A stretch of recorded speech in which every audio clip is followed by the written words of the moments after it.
Guys, I have to tell you something. Okay. What? Oh no, I am gonna cry. We did sell our house. Oh, buddy. I don't know what I'm doing, but I'm doing my best. Well, hello. My goodness. Hi. Everybody. It's a new week. Feels kind of the same as last week in many ways. Absolutely. President still is not conceded. They're still trying to steal some votes in Georgia. Lord. I mean, it's a mess. It's like, I don't even feel like their heart is truly in it. I feel like they're agree. They're just like going through the motions to be like, look, I tried to steal votes for you. It didn't work out. I'm sorry. I know. It's very, I don't know. At this point, I'm like, can we just get on with it? Let's just get on with it. Goodbye. 60-something days. I can't wait. Close. We're so close. I'm scared about the pandemic coming back. I don't know if you guys are having some feelings about that. Did it ever leave? Yeah, that's true. No, but it did the dip that we all discussed, that we knew it was going to do. And the dip gave people a false sense of security. And also hearing these various tales from people in places where they're like, patients coming in dying of COVID, being put on ventilators that are like screaming at them that it's not a real thing. It's not real. Right. Yeah. Right. That nurse. That's really wild. upsetting. That's wild. I'm sorry to start the show on such a bummer. Well, you know what? We didn't even say what the show is. What is this show, Caissie St. Anne? This show is called Busy Phillips is Doing Her Best, and you are hearing Busy Phillips eat soup. I'm eating my meatball minestrone soup. Shantira, that laugh you hear, that adorable laugh, is That's one me. Shantira Jackson. I wish I had some soup. What would be Honestly? what would be the worst thing? Eating anything on the podcast is insane. But I've eaten so much on this podcast. What would be the worst thing you could eat on the podcast? I think burritos. Ugh. Because You know it what? sounds bad and it's going to be hard to control. So like, I think- burritos or tacos. I was going to say, I actually think that my salads are the grossest. Because they're so crunchy and I like shove so much lettuce in my mouth and I try to it's just not good.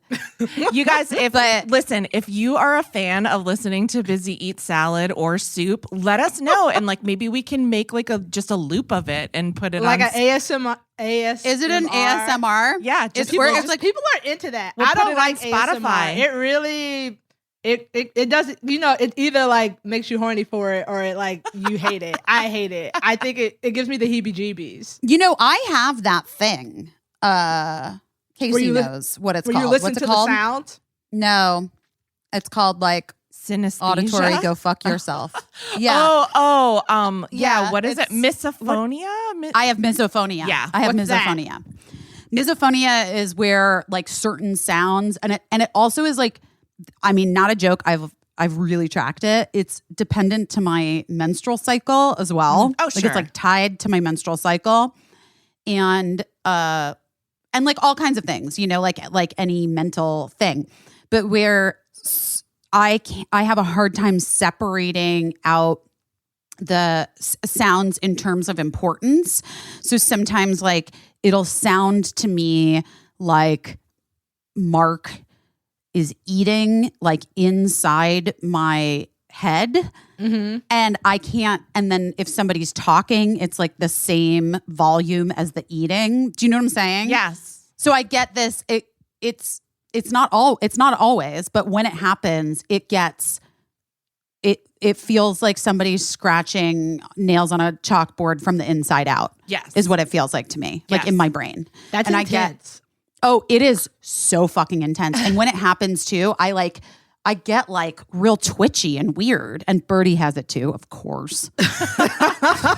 I'm also like that too about eating, like my husband. But here's the thing. My husband is so lovely that he just knows and he doesn't take it personally. And so as soon as he like sits down with a plate of anything, if I'm at the table, he'll just click on music or whatever because it's just, that helps. Like that helps. It does help. Diffuse Diffuse the noise.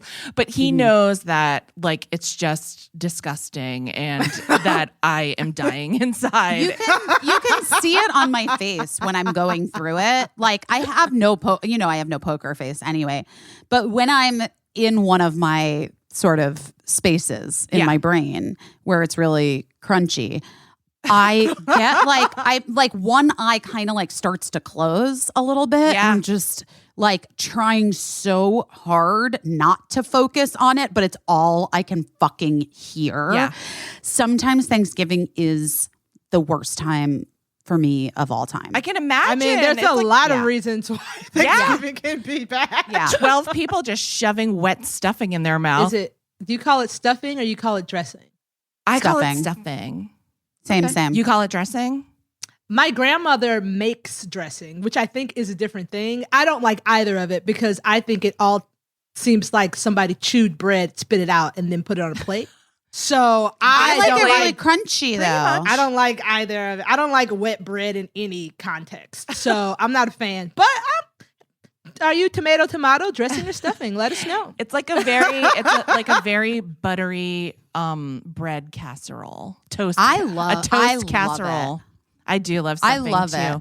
I'm really sad about Thanksgiving, about like not just not seeing my family this year, but also we used to throw a really big Thanksgiving, like an orphan's Thanksgiving with like 50 people. And so just to have 3 people having like a teeny Thanksgiving feels so sad to me. Last year, I went to the biggest, blackest, most Jamaican fucking Thanksgiving. It was like 50 people and like 40 of them were Jamaican and they all made like homemade fucking like jerk chicken. It was the coolest and I will be in my house, Jamaican free this year.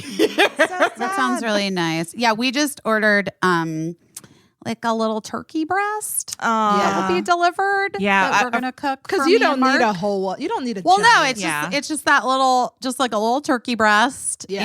And I do like stuffing, but my girls don't like Thanksgiving food.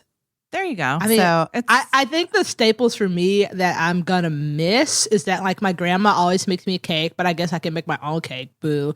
And then like I know how to make all that stuff. Like I feel like a lot of people when they get older, you start like when you go home, you'll be like, will you show me how to make this? Like it feels like, oh, you're getting older. Like you're not going to be able to make me macaroni and cheese till I'm 50, which is like sad. But I went in the last few times I've gone home, I've been really adamant about like cooking with my grandmother and like having her show me how to make stuff.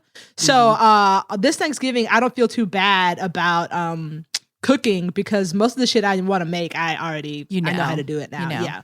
But it is nice to wake up and have someone else be cooking. I can give you my best Thanksgiving recipe right here. What is it? You take 1 can of whole berry cranberry sauce.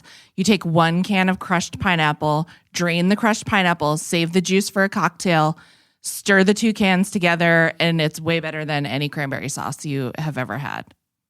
I believe it. It's just like sweet deliciousness. Yeah, it's just I'm into it. It's I so love much cranberry better. sauce. You can put a little cinnamon or like a little pinch of cloves in there if you like. You can grate some citrus rind on it if you want, but it's perfect. I feel like a citrus rind, like even if you zest it or if you do like that cool thing with the knife where it turns into a little curly thing. If you do that to just about anything, people will be impressed. If you just be like, and I put lemon zest on it, people be like, oh, okay, yes. So you definitely had me at a zest. Do it for yourself. You deserve, even though you're going to be home alone on Thanksgiving, you deserve zest. Oh, you deserve zest. You deserve the zest. What are you doing your best at this week? What am I doing my best at this week? I am working out.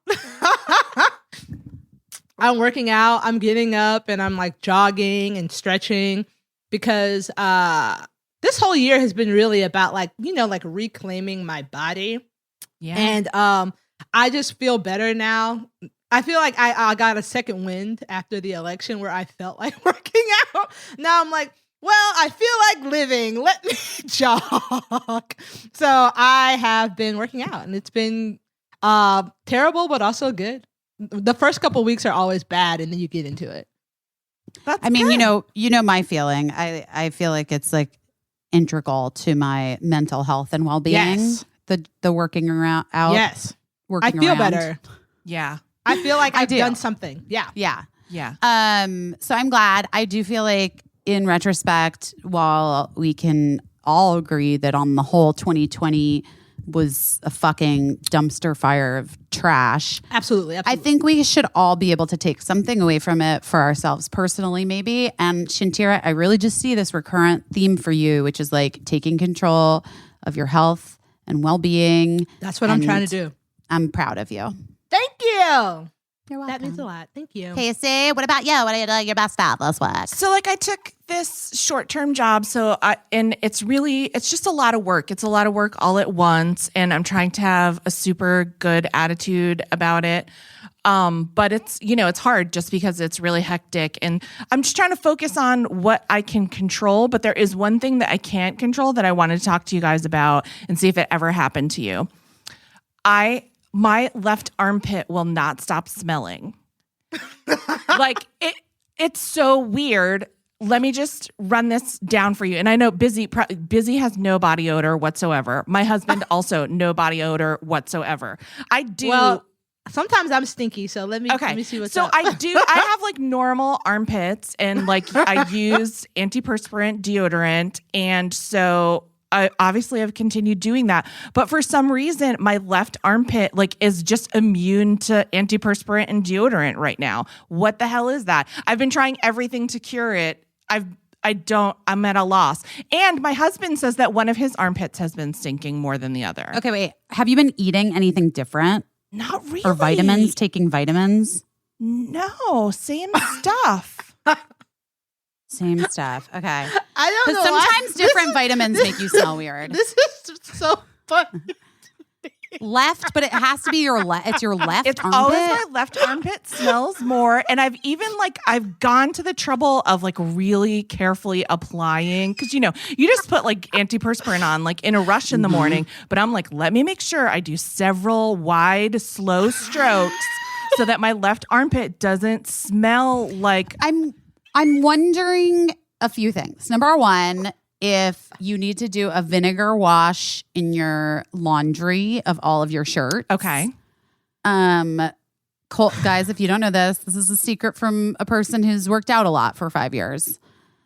Vinegar weirdly gets smell out. It gets like the oil of like BO out of clothes. All right. Just like regular white vinegar, like white vinegar. tablespoon. But I've also weird because somebody's gonna go home and try to throw some apple cider in their clothes. Right. Balsamic. I was gonna say I actually have used apple cider in a pinch. Yeah. But white vinegar is like the go-to for cleaning. The gold standard. Yeah, it's good Yeah. for cleaning just in general. Like, Yeah. if you want to really do like a deep clean of your actual I will try that. I might Yeah. just deep clean my armpit with white vinegar.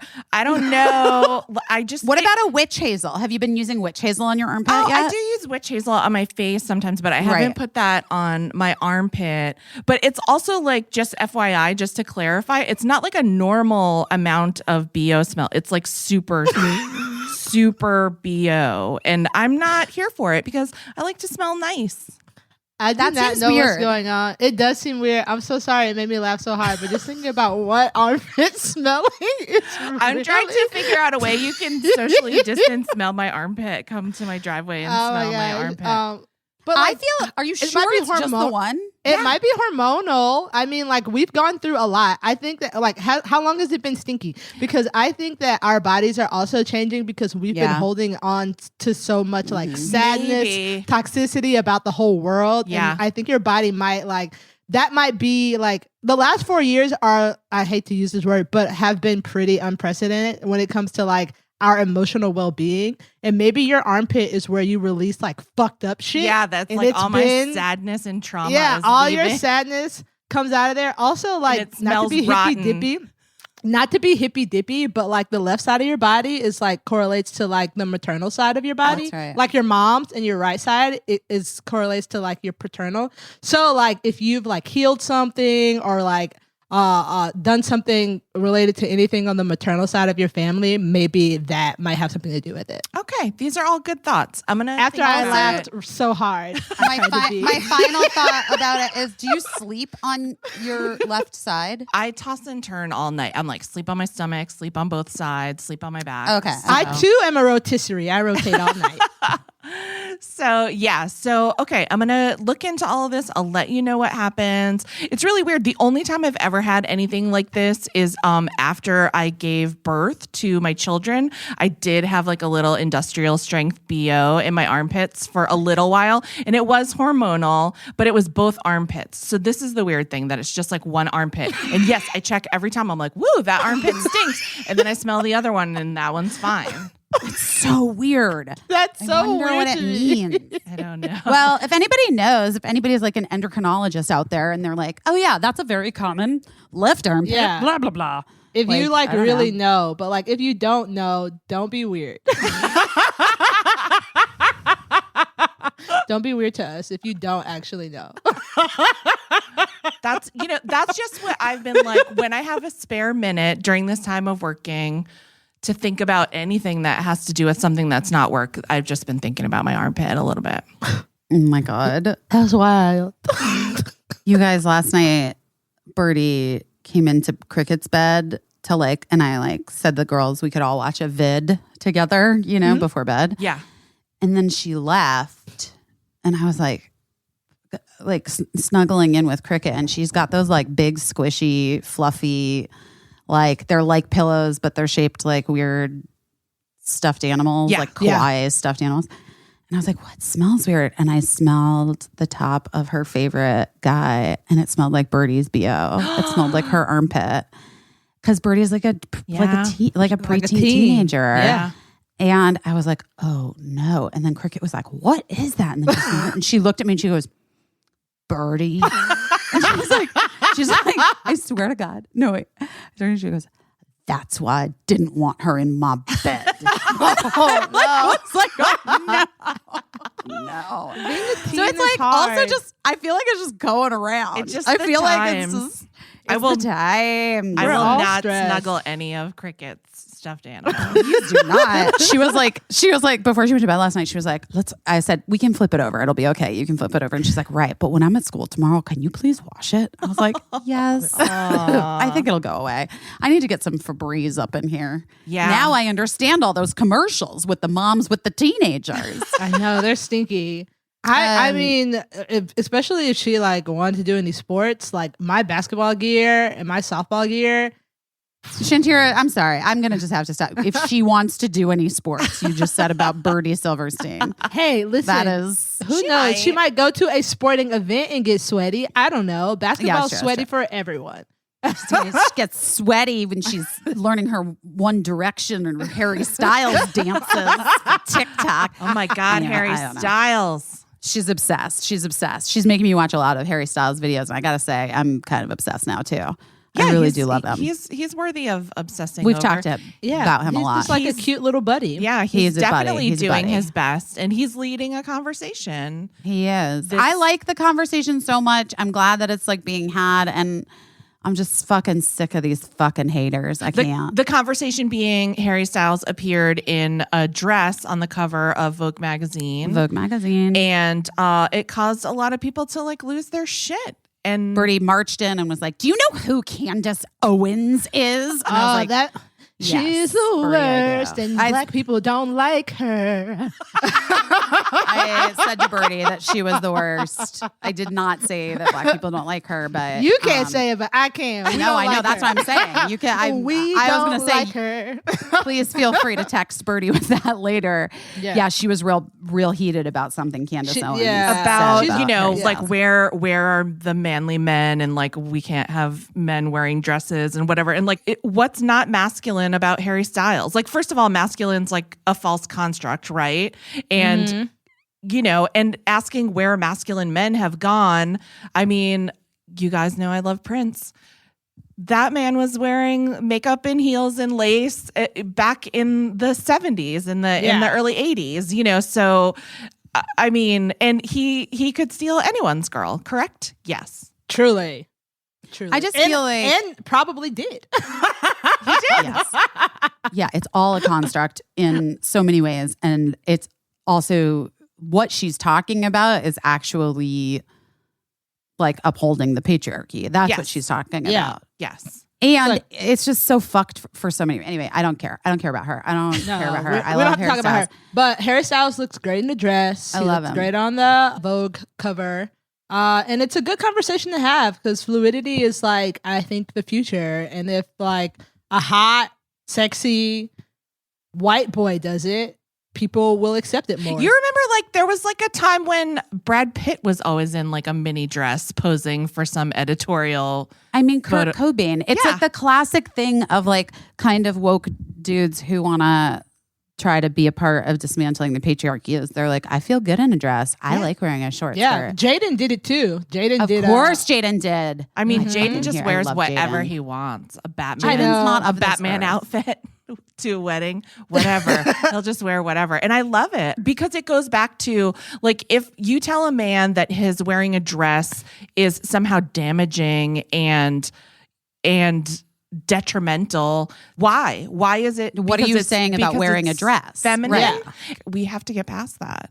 I always just think that the greatest trick the devil ever pulled was convincing women that equality meant acting like men in the workplace and in society. Yeah. When in actuality, the thing that's going to be progressive, actually do something for our world, would be that if we allowed all of ourselves to like lean into the thing that inherently makes us us, and then we allowed one another to like learn and become better from it, as opposed to trying to squash it in the out of the other person, gender, sex, ethnicity, race, whatever the fuck. It's just wild. Let people be.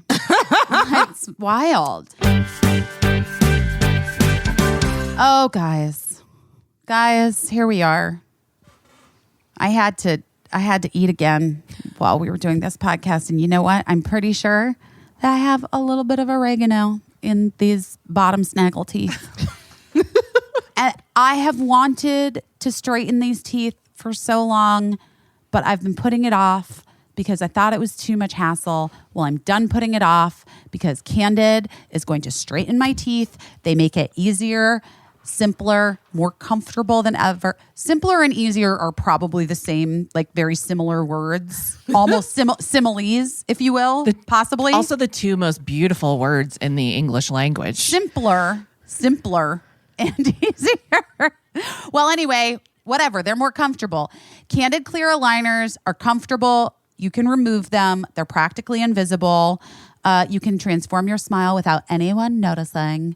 And your treatment is prescribed and monitored remotely by a licensed orthodontist who's an expert in tooth movement. And the thing I like is that you always get the same orthodontist. So you always know. I love it. And Candid only works with orthodontists. So it's not a general dentist like other companies. Listen, guys, start straightening your teeth today. You don't want to get any snaggle teeth, spinach stuck in them.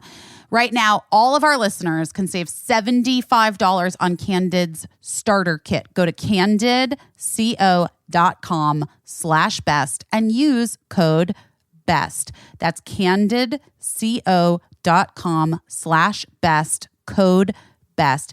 Take advantage of this limited time offer to save $75 on your starter kit. candidco.com/best, code BEST. Listen, guys, the election's over, and yet you still can't sleep. What's that about? I know. It's because you need a mattress. You need a new mattress. You're sleeping on a bad mattress. I actually have been having a real rough time because this place came partially furnished. So the mattress in this bed, in our like the In your rental primary bedroom.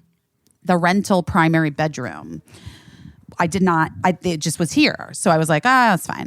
They're like, it's a new mattress. I'm like, okay, fine. We can't. We got to get a Helix. So here's what you do. You take a little quiz. It's 2 minutes. It's it. It matches your body type and sleep preferences to the perfect mattress. Everyone's unique, and Helix knows that. So they have several different mattresses models to choose from. They're soft, medium, firm. Mattress is great for cooling you down if you sleep hot. Are you a hot sleeper? Yes. I'm not a hot sleeper. I'm a cold sleeper, weirdly. Interesting. My butt is always cold. Michelle gave me that like fancy crystal heating pad thing. That'll help. You know? That'll help. But yeah, It does warm my butt up. I'm always hot in bed. I'm always hot out of bed, but I'm cold in bed. And I hope that's not a metaphor for something too. Anyway, they also have a Helix Plus mattress for plus sized people. I loved the little quiz and got matched with the mattress, and now it's here. And I guess I like firm mattresses. It's really like helped my body. Yeah, you just have to be gentle on your body. We're very rough on our bodies. That's right. So Epsom salt baths and get yourself a Helix mattress. Those are my 2 suggestions for you. If you're looking for a mattress in the market, take the quiz, order the mattress that you're matched to. The mattress comes right to your door, shipped for free. You don't ever need to go to a mattress store again. Helix is awesome, but you don't need to take our word for it. Helix was awarded the #1 best overall mattress pick of 2020 by both GQ and Wired Magazine. And Wired Magazine is the one that I always go to for like, what am I getting? they're not messing Do you know around. what I mean? Yeah. They're not messing around. I always go to Wired Magazine. That is a true story. Anyway, so if you want to get a new mattress and start feeling your best in the morning, go to helixsleep.com/best. Take the little 2-minute sleep quiz and they'll match you to a customized mattress. It'll give you the best sleep of your life. They have a 10-year warranty. You get to try it out for 100 nights risk-free, and they'll even pick it up for you if you don't love it. But that's not going to happen because you will love it. So Helix is offering up to $200 off all mattresses and 2 free pillows for our listeners at helixsleep.com/best. That's helixsleep.com/best. Guys, I have to tell you something. Okay. What? Oh no, I am going to cry. We did sell our house. Oh, buddy. I know. It's really the right thing to do. It really is. I really feel like it is. And I also feel like if 2020 was about Shantira getting healthy or focusing or on advocating for yourself, for me, I think it was about not remaining stagnant and not and allowing the truth of a thing to come to light, you know, which is that I always talk about, like, I love our house, you know, and it was the only house that Mark and I have had together and had both of our kids there and been there for 14 years. And we've tried so hard for so many years to make it like exactly perfect. And we've done a really good job at it. It is exactly perfect in so many ways. But the bottom line is that I never, for a lot of reasons that I don't really want to get into right now, like I never felt safe there. And I never felt comfortable, really comfortable there. And I feel like that's also, you know, we could say that could apply to other parts of my life, right? Yeah. That I probably need to examine as well. But so I just feel like, but also it doesn't have to, the house and selling the house doesn't have to mean, it can also just be we're selling this house. It doesn't have to like be a metaphor for everything in my life. Do you know what I mean? But I everything do that's in the house still gets to be with you. Everything. Well, all they the wanted some memories. stuff. They wanted some. Well, They do wanted some stuff. I was like, yeah, I mean, I built this really beautiful. Yeah. No, I mean, no, of course. And like stuff is stuff. Like I am a person who keeps stuff and collects stuff, but like did you guys ever read The Memory Palace? That book about the competition award-winning memory. It's like one of the competitions is to remember every card in a 52 pack cards, deck of cards like that have been shuffled up. Yeah. Like you get to see them for like a second and then remembering every single one. And so you build this house, but you put it like in your house, like the house you know best, right? Yes. So like you walk like the front door and then, you know, and like that's the ace of spades and then and you go through the whole thing. And like that's one trick, like one way that these people remember the deck of cards, right? I just feel like it is my memory palace, you know? It's just not cards, right? And like I do have a crazy memory. Everybody, I guess the people came, it's not I guess, I know the people came back to see the house and Ray was there while they were there. And hopefully not partying. Such a vibe. No, he knew they were coming. And I guess somebody said to him like, oh my God, there's so much storage here and they have so much stuff. How does she like how do you organize it for her? How does she tell you what she needs? Like in New York, if she needs something, blah, blah, blah. And he's like, Busy has the craziest memory. She knows exactly where everything is. And she will call me and say like, go upstairs into the like guest bedroom in the third drawer down in the cabinet by the thing. Like there's going to be a piece of paper under that is the thing, is the folder I need. And it is true. Like I have that in this house. And like part of what I think, I don't know what this fucking time is for anyone. You know what I mean? Yeah. But I do feel like I have been emotionally sort of like stagnant and I've been feeling, and I had this realization like, what if you don't feel safe in your home, like for whatever reason, like then is it your dream home? Right. It's not. Wherever they always are like, what is it? Like home is where the heart is. Yeah. Which seems kind of cliche, but I think that it's the people that you're with and how it makes you feel to be there with those people. Like we are really attached to like where we put our stuff, but I think it's more important to focus on like who we're having our experiences with when we acquire that stuff. So as we like move, also 2020 has just been like buck wild. So like as you move away from that house, like literally and figuratively, you also are like moving to a new place so that you can build those like a home of where the heart is wherever you are now. Because this is a new city, this is a new house, this is a new dog. Yeah. People always say, this was just going around Twitter and somebody said, what would you grab from your house if you could only grab one thing before leaving? But like, you know, if you could only grab certain things from your house before leaving, you have all those things. You know what I mean? That's all that really matters. You know, everything else is just stuff. And I left a lot of stuff behind too when I came from the East Coast to the West Coast, you know, and it's all kind of like still there, but somebody else is living in my house. We didn't sell our house, but it's like someone else's house now too. You know? That was the realization I had, was that we got a couple people who were interested in renting it.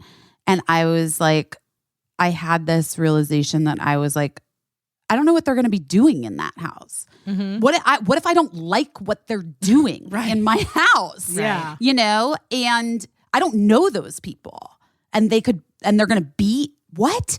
And then it really dawned on me, like, if it's not an investment property. Do you know what I mean? Right. It's a home that like deserves to be loved by the people who are living there. And not that renters don't love their homes, guys. I'm not saying that.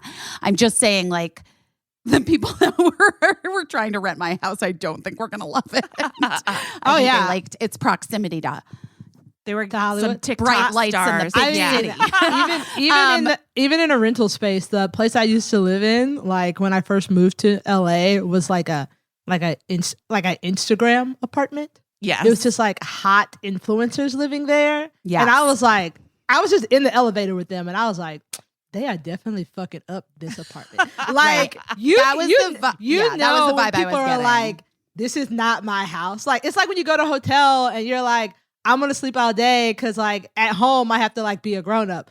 We've all met people who you are like, if I had a place to rent, I would not let you rent my apartment. You are going to destroy my house. Yeah, I have to say, like,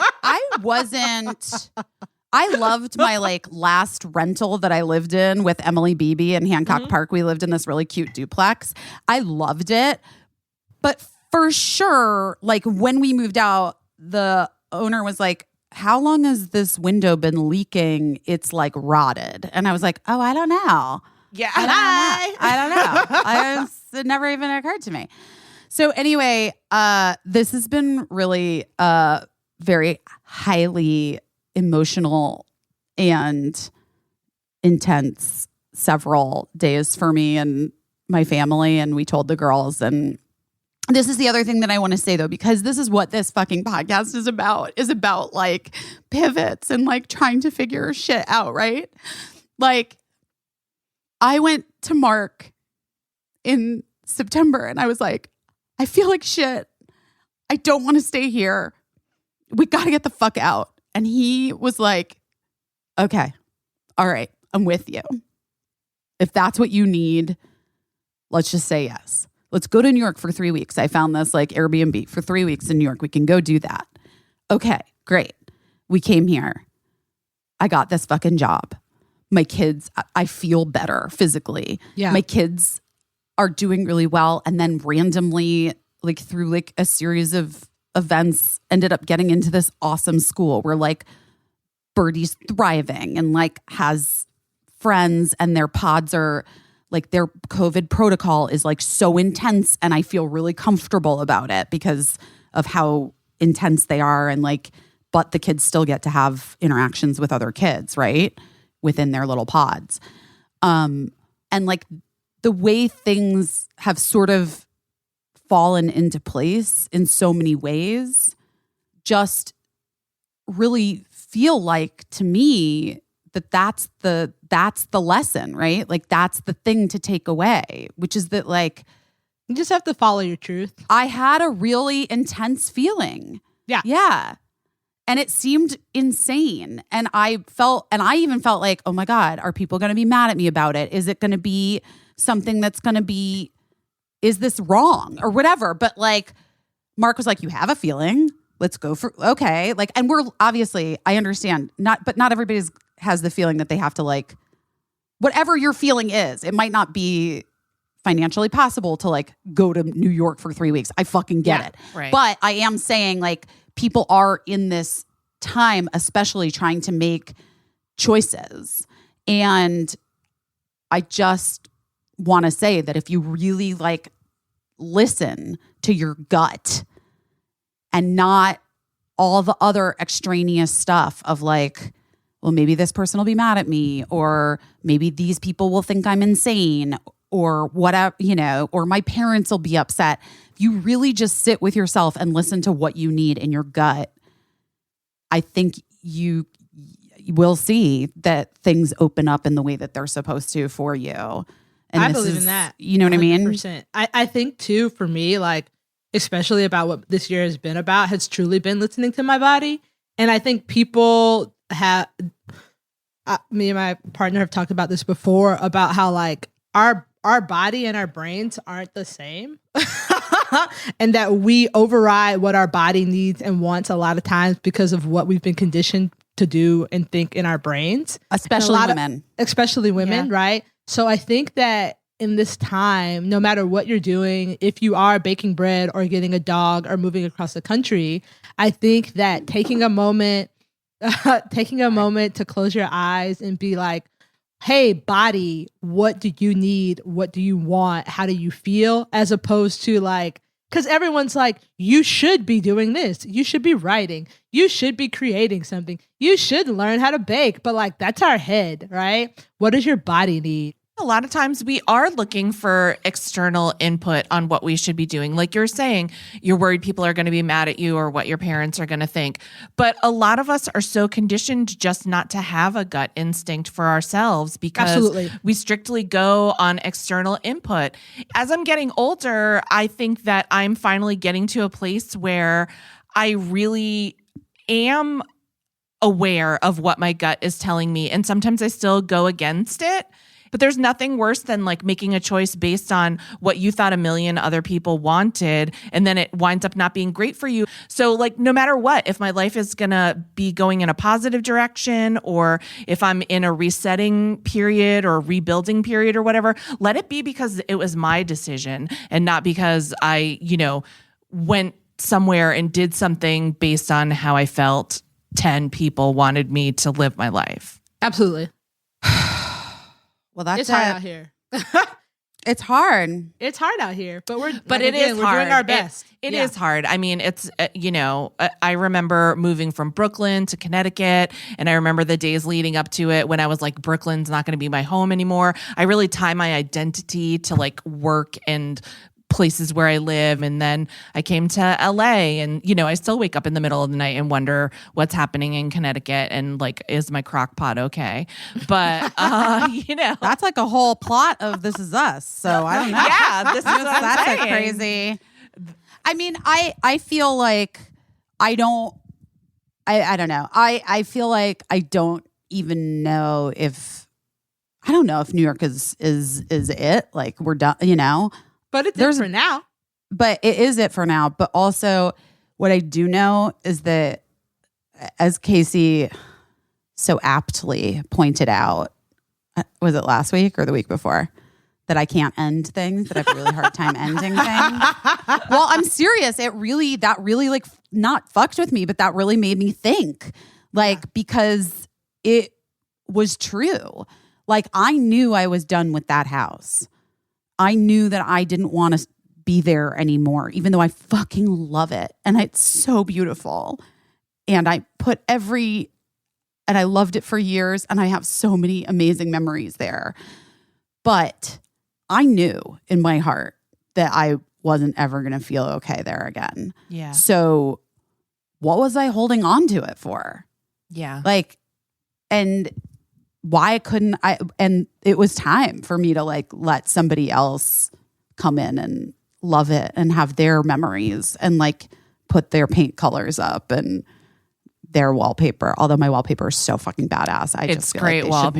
They should not Yeah. switch that wallpaper out. Maybe you can make it a condition of the contract. I made some things a condition. Don't you worry. I also was like, guys, are you sure you don't want the photo booth? Because I don't know if we can move it. It's really heavy. It's very heavy. You guys, we had a crane. I know, that's what I'm saying. It's really We had heavy. to have a Oh my crane put it God. in. It's really heavy. How are you going to get it remember. out of there? No, they're keeping it. Oh, they are. Okay, good. Yeah. No, they are keeping All it. right. It's been crazy. But here's what also happened this weekend.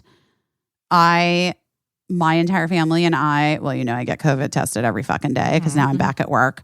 But my kids and Mark also got COVID tested. And then Michelle and her husband and my goddaughter, and they didn't swab The baby. the baby. The Yeah. baby. But her family got tested, and then we got to hang out and see each other, and I got to hold a baby, guys. Aww. It The felt fucking dream. it's the dream. I am not allowed, obviously, to post on social media me holding the baby. However, I am going to take it to the group chat. You got to Yes. smell a baby head in the year 2020. All I I got to know s- is that is truly Chef's a kiss. it was such a chef's kiss, Shantira, that I'm gonna take it to the group chat. I'm gonna send you me holding this little nugget. And you truly are thriving because on that day, not only did you get to hold a dog, because I'm sure Gina was in the house. I did hold a dog, yes. So you held a dog and smelled a baby's head. That's a flex, busy. That's a perfect day. That's a perfect fucking day. Leonard Cohen started playing. I was just like, it was all such a vibe. But more than that, I just was so happy. Like, I know a lot of people, I'm sure, especially with the second wave that's happening too. Like, I was really struck when we said goodbye. Michelle like put her hand on my face and she's like, I just don't know when I'm going to get to see you again. And I got really emotional at that too, because I was like, I know everyone is like so fucking over this pandemic, you know? Yeah. And it really does. It's like hard to not see your friends. It's like hard to not be able to hug people and like have meals with people.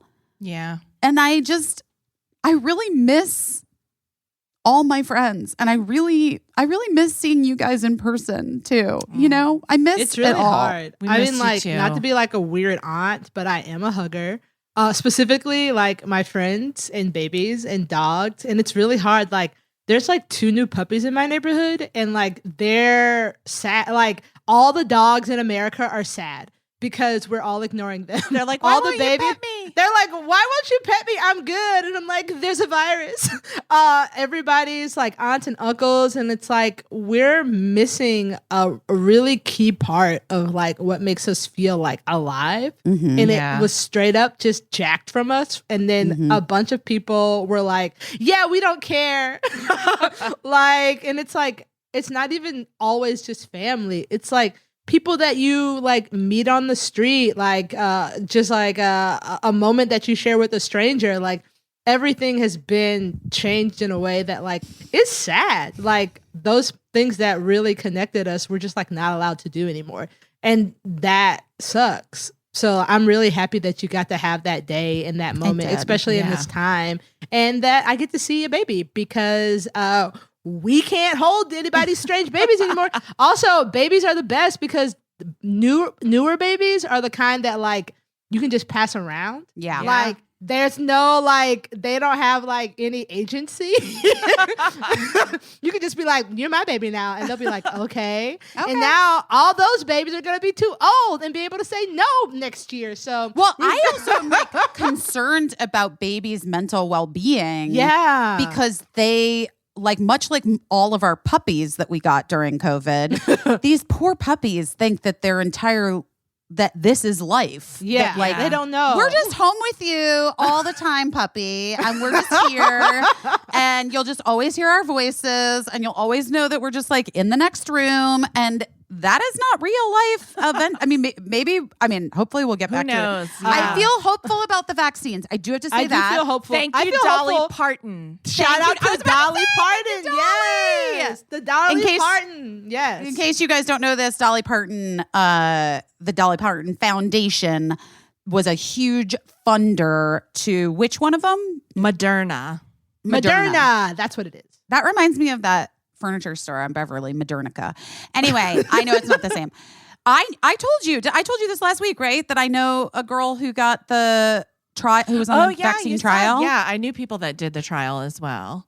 She had sent an email asking if if we wanted to do it, and I was too nervous, I guess, at the time to do it. I do not want to do it. I'm not one of those. I know thyself. I am not a vaccine tester person. I tried to do it, but I just wasn't picked. So, oh really? You know, that just sucks. Like talk about high school. Didn't get picked for gym. Well, we have a treat in this show today because we have kind of not just one guest. We are talking with the incredible Arden Myrin about pivots and her new book that recently came out, Little Miss Little Compton. She's so she fun. was on. You know who she is. If you like, you definitely know who Arden from is. Mad TV Because she was on Mad TV. She was on Mad TV, years. but she's like also been on everything. Every like, single show. every show. She's so funny. She's a comedian. Anyway, we love her. But then later in the show, we're going to talk to Jenny Mollen-Biggs, who you may follow on Instagram or Twitter, but I went to high school with because she tweeted something and I was like, wait, that was, I thought that. I've said that. And we were bringing it back to how people can have the same feelings and thoughts. But anyway, we're really lucky. We have two really wonderful people joining us today, both of whom are authors now too. In addition, multi-hyphenates. Yeah. We're all multi-hyphenates in this room. Guys, all of us. We all Caissie, me, Shantira, Arden, Jenny. We multi-hyphenates. all have many jobs. So before we get to Arden, though, we just want to say that tickets for our magic show the night before Thanksgiving are selling out fast. So if you want to get tickets, Biz, do you have the website right there? I do. Wait, hold on. It is. Guys, if you want to get tickets to the magic show with Harrison Kramer and Adrian LaCroix, it's the night before Thanksgiving. Guys, I'm very serious with these COVID spikes. I read this article today. Don't think that you're going to be safe just because it's like, you're like, it's just these two people and we trust them. Don't do it. Don't do it. Okay? Stay home night before Thanksgiving. Join our Zoom, 8 p.m. Eastern, 5 p.m. Pacific. It's going to be like a hour and a half show. The tickets are only $15 and a portion of the proceeds we are donating. So we only have a limited number of tickets and there's only a couple hundred tickets left. Go to sidedoorAccess.com/artists/Busy Phillips, my name, but you have to spell it right. BUSYPHILIPPS. Not a lot of tickets left, but there are some. If you want it, come. You just go get those tickets right now. And I think it'll be fun. I don't know that. I'm back at work at Girls 5 Hour. Before we go to Arden, real quick, because I want to tell you one more thing that was really fun. I just got out of the recording studio, guys, because I was recording. Yeah. Very cool. That's so fun.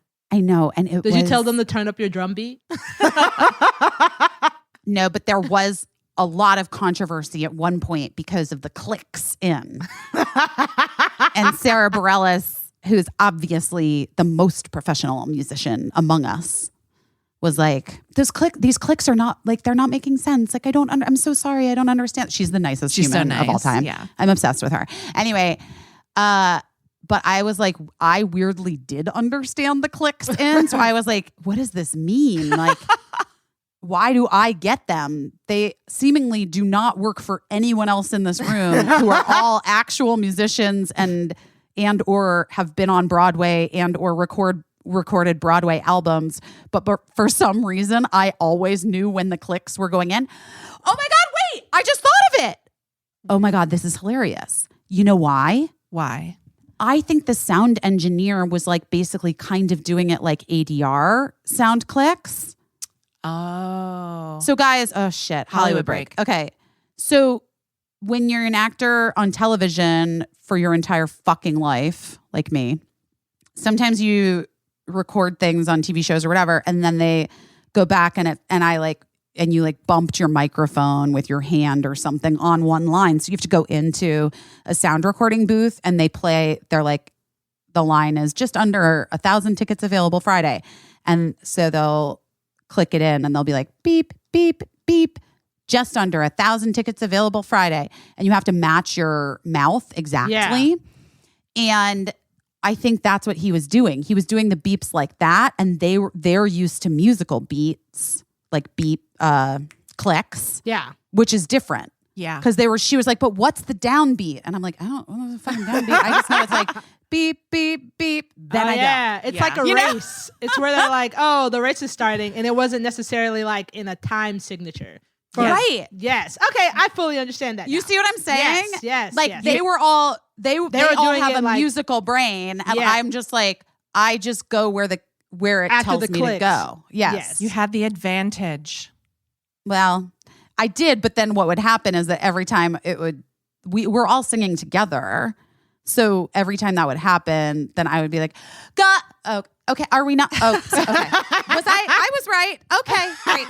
Thank you. And also, like, I just was it's so funny to not, me. This is like really testing a thing that I'm not great at, which is that I'm not the best at this skill set. Right. But that's nice though when you are not the best, because like, not that they have low expectations, but it's like, okay, Broadway star and Grammy Award winning singer, what are you doing? And you could be like, I can, no matter what I do, I'm fine. I'm either meeting expectations or I'm going above the expectations. Like, there's no worry for you, which is like always a nice place to be.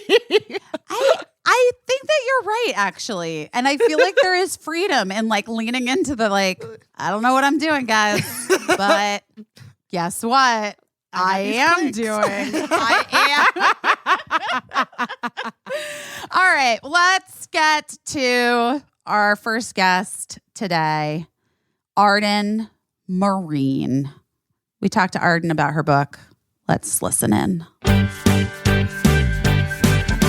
Okay, guys, we talked about armpits today. This is such a relief to me. This is a relief. This is specifically targeted to your left armpit. Each and every deodorant is incredible. We love supporting products from female-founded companies. I also love when companies use clean ingredients and when they're sustainable and when they work. So each and every deodorant has been an amazing find. I love using this deodorant. I've been using it for a couple of weeks now. They sent it on over to me to try out, and boy, do I love it. I got the lavender and lemon scent. Oh, that sounds good. I'm really sensitive to scents too, and it's not something that's like overpowering or too much for me. It just smells really good. It was founded by two women in the beauty industry who were frustrated by the lack of high quality natural deodorant options. And so they created this natural gender inclusive deodorant specifically designed for sensitive skin. It's made with just 6 simple, safe ingredients: coconut oil, Dead Sea salt, natural essential oils, and extracts for fragrance, which is why it doesn't give me a headache or bother me. Right. Like I get like fake scents sometimes get me like real headachy. Yeah. And it goes on really silky and smooth. There's no residue. And I have found it to definitely protect against odor. Now, look, I'm not a person that has a natural strong scent, but I do work out a fair amount. And I have to say, like, this has been a really nice addition to my scent, my body scent. I'm going to get the black spruce and fir because I feel like that will be festive for the holidays. That's hilarious. You're going to make people smell your armpits. You're like, I know. Christmas pits. Christmas is coming. Anyway, we want you all to experience each and every. Take our advice. Order the sets. You're going to want to try all the scents. As one of our listeners, you're going to get 30% off your first purchase. You want to take advantage of this right now. Visit eachandevery.com/best and enter promo code BEST for 30% off. That's promo code BEST at eachandevery.com/best. NuCalm. NuCalm. Let's talk about NuCalm, stress and sleep recovery. Is that good? Do you guys like that? I like it. It's not one of my best ones. NuCalm, NuCalm. Guys, whether we're in the gym or we're at work, these things shape how we perform. We all need to probably improve stress at this point. I know that sleep is an issue for a lot of people. And I have like I need to work on like recovery from working out. Yeah. Also, you know what I just realized the other day? I was like, my hips have been feeling so weird. Yeah, it's because I've been walking like 3 miles every day. Yeah. And I never have been doing that before, right? Yeah. Well, NuCalm gives you the power and control to relax and recharge anywhere, anytime. Own the day with NuCalm. It's a stress management system It's the only one of its kind. It's clinically proven in over 1 million sessions to improve your sleep, reduce your stress, and boost your recovery without drugs and side effects. The NuCalm system is like a whole system, and it uses cutting-edge neuroscience and consists of 3 non-invasive and non-pharmaceutical items, all of which are included in your monthly subscription. It costs less than a daily cup of coffee. The whole process is very easy to use and to work into your daily routine, and it helps you achieve better sleep and reduction in stress and boost in recovery. I'm in. I need all Me those. too. We need it all. Yeah. So own the day with NuCalm. We have a special link set up specifically for our listeners. Go to busynucalm.com. So it's BUSYNUCALM.com and get 50% off your 30-day subscription of NuCalm and their money-back guarantee. That's BUSYNUCALM.com. Busy, BUSYNUCALM.com. I had a reporter yesterday from the Providence Journal, and it was literally, it was so hateful from the get-go. And I just thought, oh, you've had a pretty good run, you old dinosaur. You've had a pretty good run.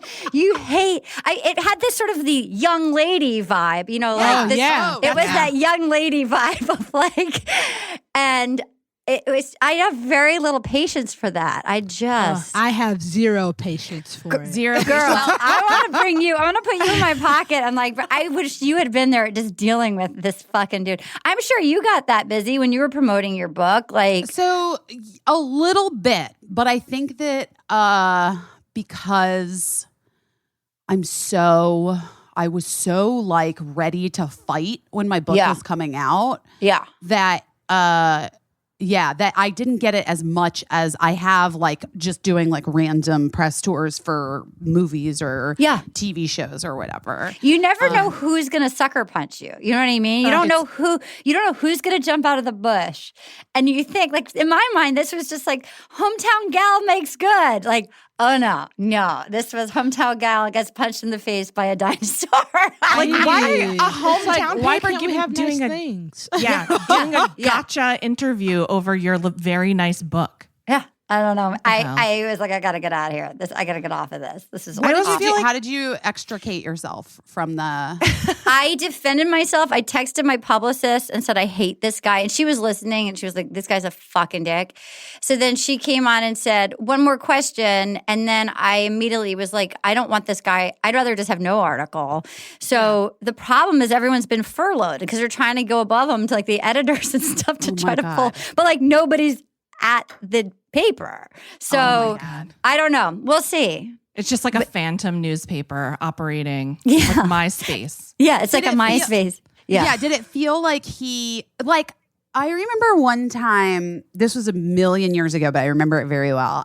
There was a review of this UPN sitcom that I was the star of called Love Inc. I remember that. I think I went in for that. UPN. I remember auditioning for that. Yeah, and the show had been developed for Denise Richards. Love it. And then she ended up not doing the pilot, and Shannon Doherty. Yeah, did I say it right? Sure, love it. Okay. She got it, and then they brought her out for the upfronts. I mean, this is so long ago. And then they recast her. Dude. And I turned down going, because I felt like it was such bad vibes, to bring a notable actor out to parade in front of the advertisers at the upfronts. Guys, Hollywood break, that's the upfronts are when all the networks bring out their new shows for the advertisers, literally the advertisers, so that they can book ad space on their networks for their new upcoming fall shows. Yeah. And I felt like it was so, I've always been a very, I'm not afraid to sell a bar of soap, but I also feel there are rules and you need to be, I felt like bringing out a very notable actor for the upfronts and then firing her afterwards. Like they already knew they were going to replace her, It's right? unkind. Like, It's unnecessarily cruel. I Yeah. felt like it was rude. So I kept turning down, going in. Finally, I was like, whatever, fine. It was like the fourth time. I was like, okay, fine. I went in and then ended up getting the part. And the show came, I had never done a sitcom before. And the show came out and there was this review where it was so mean and nasty to me that I was like, did I fuck this guy's wife? Like, Yes. Did I, like, what did I do to this man? I did something so horrendous to this person. I'm so sorry to because tell you, it's- you did fuck that guy's I know. wife. Why did you fuck that guy's I wife? don't This know. week? It was so personal. Yeah, and like, sure. When you get and it's like I have not really had the experience with a female journalist, but like when you have the experience like you just had, This was a guy. I had a guy. of course, it's always Yeah. a man who Yeah. like, I don't know what it is. You're too big for your britches. You think you're hot shit. Yeah. I don't know. Yeah. They want to put you down, like peg, you know. Also, put you in why your place. just say you don't? Just don't do it. Don't interview the person. You know what I mean? It's like if someone was like, "Do you want to interview this man you hate?" I'd be like, "No, thank you." All right. Okay. So, Arden Myrin, your book, Little Miss Little Compton. Yeah. That's me. So funny. I love that city is in Rhode Yeah. Island. I'm from a town called Little Compton, Rhode Island, and I'm not even kidding you. They'd never heard of the real Compton, even when the album came out. It was not until the movie swept the nation and every town in America was getting like straight out of Nashville t-shirts or like straight out of Austin. Little Compton could not believe there was a larger Compton and that it had gigantic cultural significance. Like Little Compton's mind was blown because it's like in a time cap. It's like from like the 1600s. I mean, it's like lobstermen and there's no stoplights. There's a general store. I mean, they couldn't believe there was another Compton. I And think that's it's where I'm also from. funny. It's like if you meet someone and their name's like William Jr. and you're like, Yeah. "Oh, is your dad a senior?" And they're like, "Nope." Yeah, I'm just no. William Jr. No. They just assumed there was no bigger Compton. They were just Lil Compton. I like and going that by the- was where it started. I like being a Lil. No, you Yeah. start with the Lil. I don't want to Yeah. get cocky. Obviously, Yeah. I'm the Little Compton. So Yeah. Rhode Island, so East Coast. So East. It's so East Coast. We have a lot in common though too. My I know. My mom is a real estate agent. There was so much. Your mom is a real estate agent. There was a lot. I was reading it, and even your 90s, like your Yeah. experience, there was so much I related to with what you went through with people talking to you about your body and kind of Yeah. becoming in as like getting cast as like a specific. I'm not trying to be like at the time Katie Holmes or whatever or Callista Flockhart who was big. Like I'm trying to do. I got hired because I didn't do that, and then like getting almost like punished that then once they hire you that you're not that. I completely related. Well, we've like come of age sort of in the entertainment industry at very similar times. So Yeah. it's very relatable. I can imagine we both have very similar shared experiences. You had a little bit of a different journey though, because you went to Chicago and started doing improv with Shantira.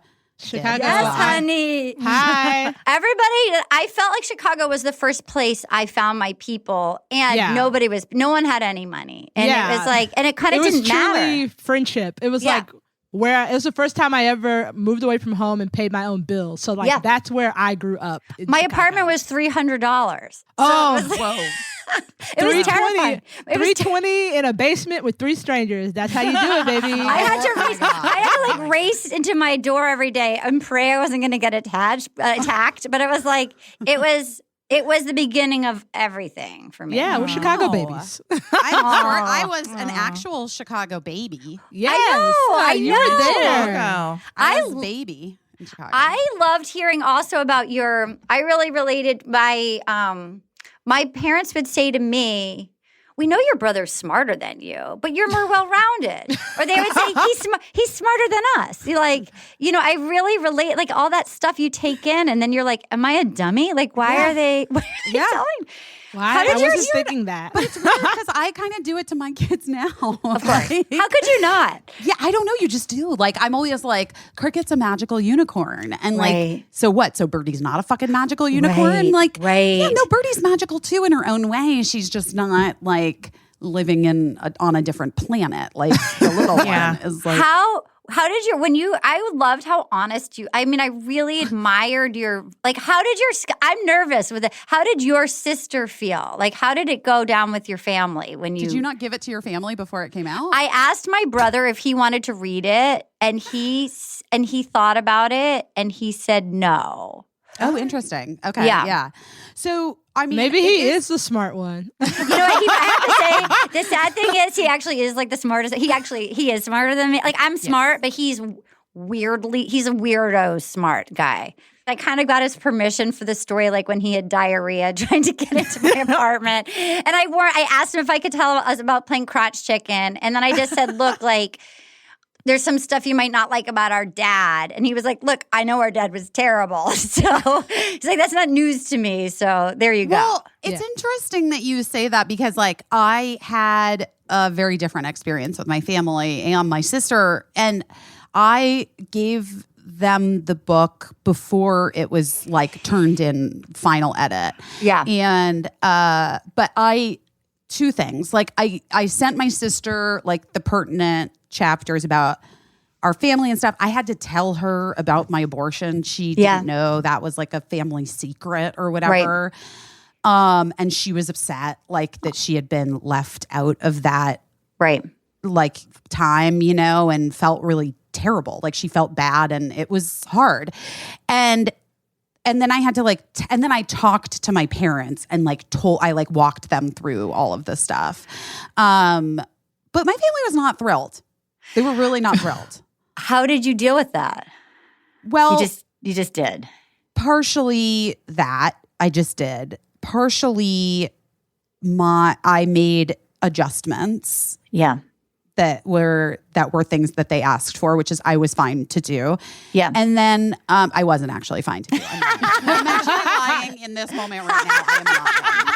Yeah, I'm thinking, I was like, I kind of didn't want. You were willing. I was willing to do it because my relationship is more important than whatever. And then you know what really changed? What? Was that my mom and dad. This is weird for you because you don't get to do like a traditional book tour. Dude, I mean, that's why I'm so grateful to be here. It's literally, I don't get to do, no, it's like every part of this book has been not how I thought this would be. Right. And so talking about pivoting, I mean, about this pivot. Is your pivot. This is here, your pivot. I mean, there's been so many pivots, but one of them was like, oh, okay, there's a pandemic. Like, okay, well, maybe by September, I don't know. And then it's, you know, and I think mourning, I gave myself like 36 hours to mourn. Like, I really wanted to go. I like doing stand-up. It would be so fun to be able to go do readings and do stand-up. Mm-hmm. I love going to meet people. I would have been proud to go share this with people. And just adjusting like, okay, Arden, this isn't personal. This is happening to everybody. So many people have like canceled weddings or lost people during this or like whatever. Yeah. So, perspective is everything. Yeah. So it was really like, okay, like let's just, and then that's when I was like, well, how can I make this like a party? And then I was like, I'm going to send people presents in like I'm going to send a fun bundle to people. That was the highlight of my pandemic, by the way. So getting that box from you. I'm a real puzzle bitch. So I was really happy. It's a one-day one, but it's hard because of the blue spots. For the listeners, I wanted the cover of I wanted to put my 6th grade photo where I look like Barb from Stranger Things on the cover, and the publisher wouldn't let me. And then I was like, okay, because they wanted people to like be able to recognize me. So then I recreated it, the exact same photo. I had braces made, and I had my cat. And then they thought I looked too fucking crazy. So then I was like, well, here I have like commissioned Robin Von Swing to do these crazy sick recreations. So I was like, I've got to do something with it. So I made Meet the Authors puzzles with me and my cat. I'm really excited to be just like a black girl walking around LA with a tote that says Little Miss Little Compton. Yes, honey. Yes, honey. And then people will be like, oh yeah, this really tracks for you. And I'll be like, tell them you won. Tell them you were impacted. A nice white lady gave me this. like Arden Van Amridge Marine. Yes. She gave me yes. this. Yes. I love that. Tell me you did the pageant circuit. I love yeah, it. for sure. Arden, because we're talking about pivots, tell me what the original pivot was that led you to selling the book and writing the book. I mean, there's been so many, I would say, and I love the topic of pivots. And there's actually some topics of pivots like in the book. Yeah. And it was interesting. Yeah. I'm not a sports person, but I watched the Chicago Bulls, the Last Dance documentary, which is so good. So 1997 Scottie so Pippen great. is the hottest man. Dude, I've become You can get it. You can get it. and I All also time. love how Michael Jordan, he takes a no and then he's like, thank you for the gift of like fronting me. Now I have this superpower. I need to win everything.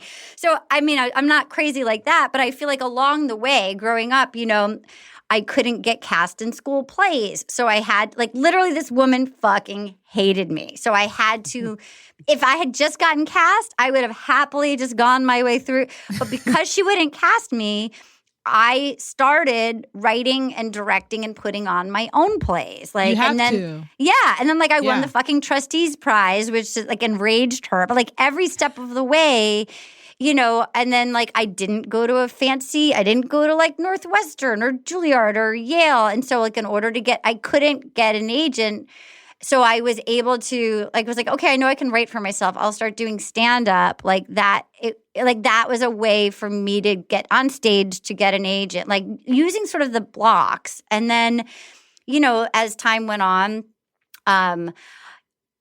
being on sick, I kept doing pilots that did not get picked up. Yeah. And when we were busy, back in the day, if you did sketch comedy, you were not an actress. And I remember for a while, at SNL and Mad TV, and obviously I wanted to be on SNL. I tested against Amy Poehler. Amy got it. Mad TV, I know, right? So people ask me what Mad TV was like. I was like, it was like all of the pain of SNL with none of the Vanity Fair covers. or the movies. None of the movies, none of the movie deals, none of the respect. But so I remember I was doing all these sitcom pilots. They weren't getting picked up. And then I was like, okay, I remember I ran into Katie Seagal, who I knew from Married with Children, and she was like, Arden, you just need to get on TV. It's easier to stay on TV than to get on TV. You just need something that's on. So I went hard and I went for Mad TV, and that was a pivot. And I felt like she was right. Once I was doing that, it made me officially a comedian versus just a comedic actress. And then even farther down, it's easy to be the new girl when nobody knows you. And when you're brand new, you book all these things. But then when people are like, oh, we know her, I felt like another pivot was once I was known but not quite getting cast as much, Bobby Lee did an intervention for me. I was doing Chelsea Lately, and he came over and he was like, Arden, you're the only one who's not making, we would make $300 because it was on E. You guys know. Wait a minute. You made $300? I don't want to brag, guys, but things were working out. Whoa, Arden, you came in here flexing. $300? How do you think I made all those puzzles, Shantira? How do you think I made those puzzles? With that E-money? Okay. I got that puzzle money.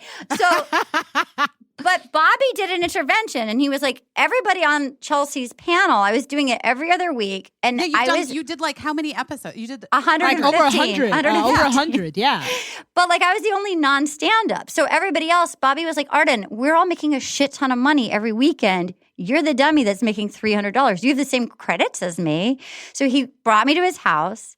He basically taught me. I had stopped doing stand-up. I'd only did improv. And he was like, okay. And he gave me the basics. He's like, okay, first of all, you thank the host. Then, are you a physical stand-up or are you a mic and stand-up? He goes, I think you're physical. I was like, okay. So he goes, so you take the stand and you put it behind you so the audience can see you, and you move around. And when you're done, you put the mic stand back. He literally taught me the This is basics. a real friend. This is a real friend. That's awesome. And Because most of the time stand-ups learn this because they're crazy people and they go to every stand-up bar and club every night, all night, and they just go and try to get up and they watch everybody else's sets. You didn't have to do that. Your friend Bobby was like, let's skip to the good part. Well, this is what you do. I started as a stand-up and then I quit because I was afraid of it. I was a 21-year-old female. There was not really a lot. hard. I think you made the right choice. Yeah. It's really 100%. Can also, I just tell truly, you? 100%. In my Truly, personal experience. everybody who goes to Chicago truly makes this decision. Are you going to be a stand-up or are you going to be an improviser? A lot of people, they make the decision. I chose to do improv because my improv class started at 7 and it ended at 10. Yeah. And the stand-up sets, you had to go and start at 11 and wait. And I was like, I got to go to bed. So that is literally why I was like, I can't do stand-up. Improv is more social too. You know, improv is more social. Like, and you're not, so I will say when I switched teams. So then when I switched from improv to stand-up, I thought I was doing it like, okay, I'm willing to earn money. I'm willing to go earn. But it was actually, I was like 35, pretty fucking late to start doing stand-up. Yeah. And it actually forced me to be number one on the call sheet, see who I was without somebody next to me. I went out with a set idea of what my act would be, but then the audience, and I'm sure you found this doing your stories and then doing your show and now doing your podcast, everything that I thought was that I was ashamed of or I didn't want people to know about me was actually what people related to and is actually what people wanted to hear. Yeah. And it actually gave me the gift of, I feel like, the Velveteen Rabbit of like, I thought it was for money, but it was actually me seeing like, maybe all this stuff I don't want people to see, there's nothing wrong with me and it's relatable. That's really interesting, like getting to know yourself through your audience and being like, oh. And bringing more humanity and bringing more, and then doing my podcast, like I feel like then led to the book. Like there's something about getting brave. I used to never tell personal stories on stage. And then like during the podcast, just getting more and more, you know, I've pitched this book many times over the years. And like when the few times I pitched in the beginning, it was more, you know, back in the day when like a female comedian has a book, it's sort of fun, your worst of moments. Like you're fun, drunken, da-da-da-da, maybe I slept with this guy or whatever. Yeah. And I feel like doing the stand-up and then doing my podcast and then like everything that's happened. And I think everything that's happened in the world, I feel like the world expects a little more like, okay, but like what else is going on? Like what, like so that they can handle all of it. They can handle that like 80% of it is fucking hilarious and a blast, but like 20% of it, there's like pain and that like people I think have the container they want to hold all of it and not just see the fun parts you're showing them. I truly believe that like people pay money for stand-up, for improv, for sketch, for theater. They're paying to watch somebody be brave. Yeah. So like they're already there to watch people do something that they're too scared to do. Yeah. If you go out and you like really are brave with what you say, they're like, yeah, take my fucking money, dude. Well, and that's what I feel about. I really am enjoying your podcast. Like I really think I love hearing three women. I love that like it's honest. I love that you meet each other wherever you are. And it's still fun. Like I feel like it's all of it. I feel like it's really I personally I do feel seen and related, like hearing about it. I loved hearing Rosie O'Donnell. Like I love getting to know her. I mean, but I appreciate that. Like I think, you know, just showing up. Yeah, I love that. We talk about that a lot. It's really important to feel seen and to make other people feel seen. And I think your book really does that too, you know, because it's so funny, but it has so many touching moments. And also, just a really like balancing the bitter and the sweet, because that's what life is, right? That's what life it's is. not. I mean, I very much wanted to feel like, I guess one of the things I'm proud of in life is, and I do think everybody is dealt a certain hand, and that for most people, if you take the time to get to know them, it might look all put together, but like most people have some complicated cards that they're dealt. Yeah, and that you know, a lot of my childhood was really fun, but like you know, my parents married on a dare. They were that was wild. You really came out swinging. I like opened the book and I was like, "This where we start?" Yeah. Okay, damn. Well, set the precedent. And again, it's really like, and you don't, you know, you just accept your family or your childhood wherever you grew up. You're like, this is life. Like this is normal. And then, and so, you know, so it was this one of the effects of growing up with parents who never dated and married on a dare, and then they moved from Manhattan to a town with a general store and like a criminal that is a crow, like, just that. And then like with this, like the most fun, magical mom and like a pretty fucking gnarly dad. And like this, thankfully, who was like his best attribute was that he was disinterested. So like he wasn't around much. But like that, it was, but when I got launched out into the world, I feel like, ooh, there's certain things like I actually don't know how to do. And growing up with like a pretty nasty dad, like who, like I sort of believed a lot of what he told me. Like I thought maybe there was something wrong with me. And I have put in the hours and fucking hours and hours and hours and hours and hours of like working on myself. And like I wanted to provide hope for anybody out there that, it's not that you're trying to pretend this stuff didn't happen, but that maybe your experience can help somebody else, and that maybe that's somebody else's problem, and like somebody putting like to guard your light, listen to what makes your tail wag, that you can have some magic, you can have some joy, even if like maybe there was somebody that's not supportive, that you can still protect yourself. I and really have some love magic. Guard Your Light. I really love Guard Your Light so much because I feel like so many people forget that there's light in them. When you have a brightness in you, it does attract darkness. Yes. Because they're trying to be like, I've been dark for so long. I would really love for you to like click, flip the switch on and give me some of your light. And it could be so draining. I mean, like even reading your book, I feel like even the one of the first stories is about like how you found out your parents married on a dare. I can't remember if it was in the book or not, but the night after my mom like agreed to the dare, she had a date with another guy that apparently she went on, and she like totally she had to go. She goes, I made out with him so hard because I knew this might be the last guy I make out with. And then apparently he called like again later in the week, and her roommate answered, and she was like, "Oh, Janet's engaged," and like the guy was like, "What?" But I feel like as far as protecting your light goes, I mean, I don't mean to keep. I know you guys are earlier on in your podcast, and that's why as a person who's been, I want to shine back at you. I feel like that's what you're doing. Like hearing about how you started your show, hearing about how you were like, no, we want women in charge. We need a diverse fucking entire crew. I don't want everybody that looks like me. We need different voices, like, and that you put your money where your mouth is. To me, that's protecting your light. Like to me. Yeah. I'm sure I'm sure there was other people that they wanted her to like the fact that it was like, that's protecting. Like, no, what's going to be my best version of my show? Everybody needs a team. Go where the love is. What makes your tail wag? And if somebody's a dick, just kind of like, bye. Well, it's not so different. It's not so different than what you did when you were a kid. Like, I think that we all three of us feel like, listen, if you're not going to let us do this the way that we know is right for us, and frankly, like then we're just not going to do it. We'd rather go do it ourselves. Just the same as like little Arden Myrin writing her own plays because some bitch won't put her in the school play. Yeah, I mean, and not letting somebody else. I agree with you. When it does attract darkness, I remember I used to get in trouble. I went to college with my best friend Cheryl, and like, which I hated, but we would still. I mean, you make the best. I mean, we laughed.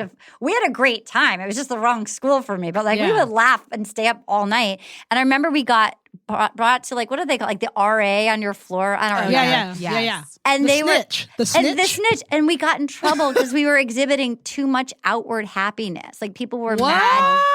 It was like, why can't we have nice things? By the way, I've never been more thievery, right? It's the joy goblins. They come and they steal your joy. Yes. Well, I wrote about it in my book too. Like there are sparkly people, and then there are people that like see sparkly people, and they're like, "How do I crush that?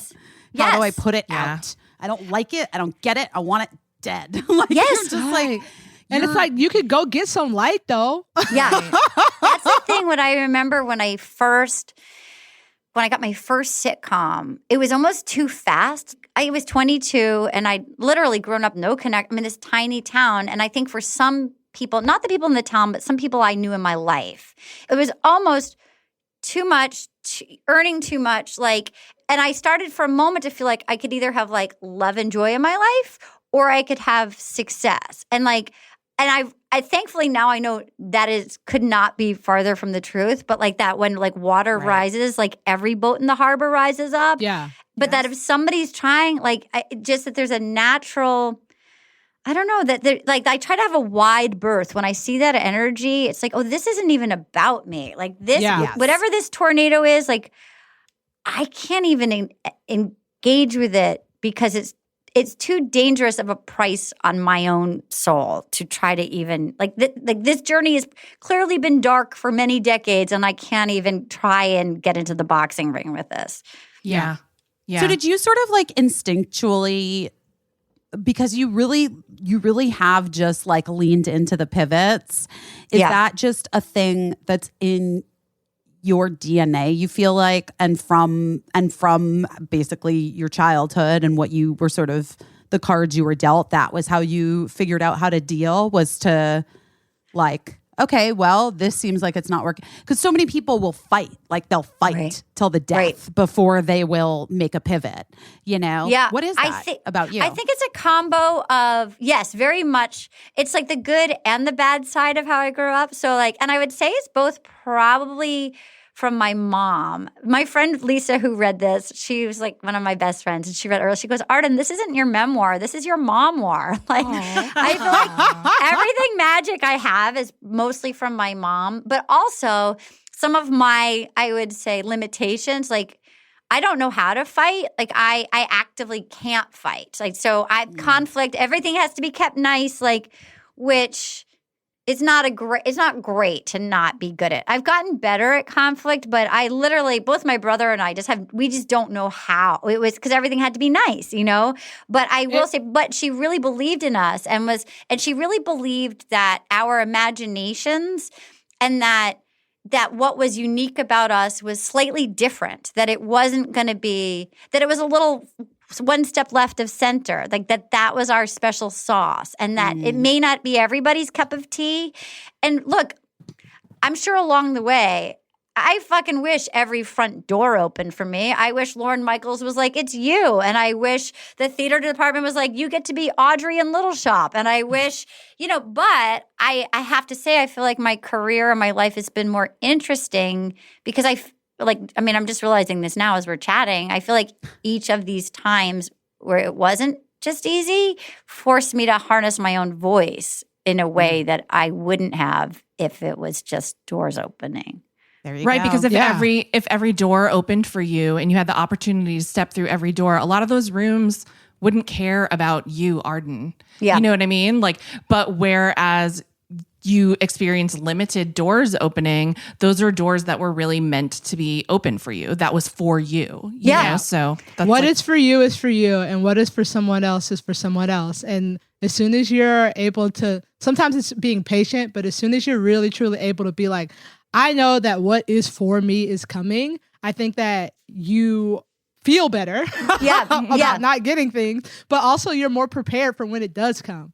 I mean, like nobody was writing for me. Sometimes, especially women. Yes. Like, you walk into a room in Chicago and there's like 17 white boys. Dude. They ain't writing for you. If you want some stage time, you got to do it. I loved Chicago, but that was the most male. I've never seen like white boys either. I was like, there's a lot of big dudes. It's that Midwest white boy. But I'm like, what is happening here?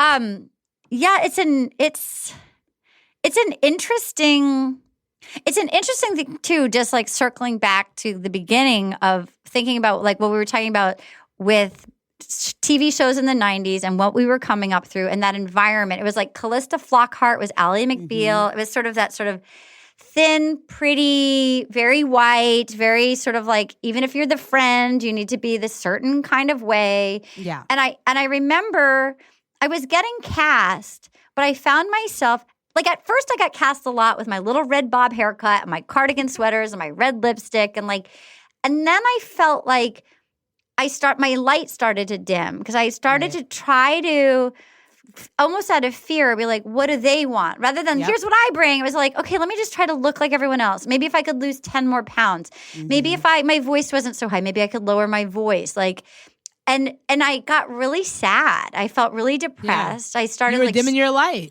My light was dimming. And I think I think it was really almost like the fight for my life of like, okay, all right, so I've proved I don't have to, like, I've proved I can support myself. I've never taken money from anyone. I've proved, and by the way, busy, my fucking terrible boyfriends, I paid for trips for everyone. I paid for rent for everyone. I bought my dad Pilates classes. I sent my mom to therapy. I could have fucking spent my money on other people trying to help them. Yes. But I actually felt like I almost felt like I had like a breakdown of like I lost my light and I started struggling with like food stuff. I felt like something was wrong with me. Mm-hmm. And it wasn't until I started sort of like putting Humpty Dumpty back together again and really looking at like, wait a minute. Here's some childhood stuff. Here's some Hollywood stuff. Like, why did I want to do this in the first place? Mm-hmm. I don't want to just prove that I can be on. Like, what is unique to? Why am I here? What can I give to the world that is my POV?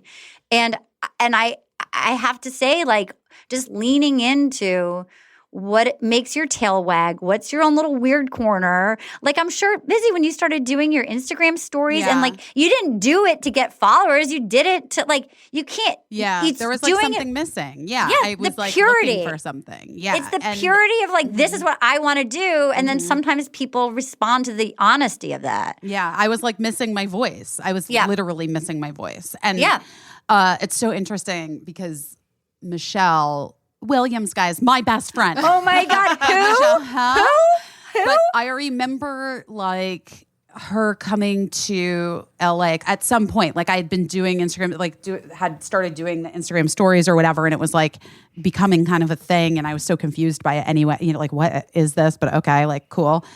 But I was really enjoying it, and I was having so much fun, and I loved it so much. And she came and she was like, "Busy, it's you. It's you. You're like the girl I met the first day that you came to Wilmington. Yeah. And you were so like, wow, you know? And then you just over, 12 years of this business, like beating you the heck down. Yeah. Like it just went out, and having kids and being married. It's all of it. Yeah. But then, here we are. Arden, here we are. Well, I really do think it is interesting where when you do get to the simplicity, and I that's one of the things I'm grateful for, of like the gifts of some pain, like the gifts of hard experiences, including now for the world, the gifts of sort of being raw. I feel like, and when you sort of have less skin on you, I actually feel like as women, I can just speak for myself. I was always brought up to like not hurt other people's feelings. And we're like, one of the gifts of having no skin and being raw is like, I feel like you instinctively know who feels good, who doesn't feel good, what feels good, what might be fun for you, might not be for some, but like what you want to. And like when you just don't have enough skin to people please, there's actually there's like a gift. There's a little window of opportunity in that. Opening up that thing, especially as women, that thing gets closed off. Fuck yeah, us. It does. Sometimes it happens when people are very young. Women. Sometimes it happens as you're a little bit older. Yeah. Like, and in very rare cases, it never happens. But figuring out like how to be able to access that, gut feeling and follow that intuition is so important. So anyway, I just love it. I love your book. Oh my I love God, you. Thank you. I love you too. I loved what you said about when you have no skin, because people always tell you in this business, like, you're going to have to get a thicker skin. And I always feel like I haven't been historically particularly thick-skinned. Yeah. But I can tell the difference between when someone's being honest with me about something that I need to do or something that I could be better at, and it's to help me, versus when someone's being harsh with me to hurt me. And I think like having a thinner skin allows me to be sensitive, which is kind of like, I guess that's like my calling card, is to be sensitive. It's your superpower. It's a superpower. And that's the thing that, I have like lots of theories about all this shit, but that's the thing, that's the trick that men have like pulled on women. Yes. Yeah. In our quest for equality, which is that you have to be more like me. Yes. Yeah. As opposed to we can all figure out a way to exist with our strengths and our weaknesses together in workspaces, in life spaces, in public spaces. Yeah. And your strength, I may not understand as a strength, but let me give me a second. Let me just, and that's the fucking trick, man. I love you guys also talking about on one of your podcasts, like when people say I'm just being honest, it's like, no, you're just being a dick. Like that. Or it's the equivalent of when somebody says, it's the equivalent of thin skin too, when somebody goes, I don't want you to get your hopes up. It's like, why not? Like, I don't want to be so fucking jaded that I can't get my hopes up about like it's not going to spare me my disappointment if something I did doesn't get picked up or whatever. Like, I'm going to be disappointed right or left. I don't want to be so fucking thick-skinned that I have no hope. I'm like numb to having any hopes for it. As if you could control your hopes. Yeah. Right. I know. You know, here's like the thing. if you're not getting your hopes up, you're lying about not having your hopes up. Yep. Yeah. You know? And that's you're suppressing the thing, which is like what ends up happening so frequently to so many of us. Those are the light stealers. I mean, it was so interesting growing up in a house with the main parent doing 80% of the work. 99.9% of the work, who was like full circle of like guarding. You know, we couldn't be assholes, but it was like protect yourself. And then like with that 0.1 dude of being like, oh, must be nice. Oh, look, it was so interesting. The New England state motto. Oh my God, are you kidding me? That's exactly it. Oh, you think you're better than me? You think you're better than me? You think you're better than me? Oh, must be. I'll meet you down by the fucking water slide and I'll keep your fucking car. It's that. Yeah. It was an interesting, it really, and when I will say, listening to you say that, Busy, that it is like a choice to like graciously and elegantly not shove back, but just be like, no, I'm not going to do that. Like, I'm just enough. Like, I'm 10 ounces of liquid and maybe you're a 6-ounce cup and maybe it's not the right fit. I love that. Oh my God, I love that too. Maybe that needs to be a shirt. 10 ounces of liquid and I gotta find my cup. But basically, bye. Bye. Bye. Go fucking yourself. I loved how you wrote about your mom so much. Yeah. It must be nice. It must have been nice in a nice way, in a sincere way, to just have a parent that liked you, that dug you. She was barely in my proposal, and it was so just the timing of when I sold this and then how it became her book. And it really made me, I had so many people telling me stories about her that, and again, I just sort of took for granted, like, oh, that's just a mom. But I was like, oh no, this was I feel like the universe gave me this sparkly lady, and I know a lot of friends that didn't even have that from either parent or from, and so as nasty as my dad was, I did have one person that was like really great. And I know some people don't have any of that. And so ways to find it in your world, or if you literally can just be it for yourself. Yeah. And that I'm appreciative of, I'm very grateful that I had her as a mom. Yeah. She must have been so proud of you. She really was. She was a blast. She was so great. She was really, I mean, I feel like she's so excited somewhere about this book. I think she's really excited. She's a star. Yeah, she's a star. I lost my mom a year ago and it was sudden, and that was, and that I guess I also I feel like the world right now is collectively grieving. And I also still had a really beautiful year. And that I really also wanted people to know that you can really have your worst fear happen and still actually be okay and still be yourself and still have joy, even that you can hold both of it. You can have joy and laughter and you can be sad at the same time. That there's ways, I don't know, I would never have wished this for myself, but that your heart gets a little extra bigger. You get some superpowers from it. There are some good things that come from when you get knocked off your balance beam. Yeah. Dude, it's a journey. I'm gonna cry. It's such a no, journey. I'm trying You not can to cry. Oh, please cry. You I can know. cry. I cry all the time. Are you It's kidding a me? I journey, cry. and I the- cry daily. I cry daily. I'm not Me scared too, of me your. too. Your Me too. tears mean a lot to me. The Talk to truth me. is, we wouldn't probably know what joy tasted like if we didn't know what incredible sadness tasted like as well. And that, like, it's so rare that I think all of us are strong, brave, tough ladies. And to know that, like, you're also allowed to have, like, a tender center, that it's like, it's a good thing that, like, I think it's a beautiful thing that I used to not be able to cry so much. And I felt like, Did you? Me neither. I cry all the I time. couldn't cry. I couldn't either. cry. I can't stop crying. I cry all the Now time. I can't now. stop. I can't cry now either. I know. I found out I sold the book on the way to my mom's funeral. I got this email. And so that's sort of how the book ends. Like, and spoiler alert. But like,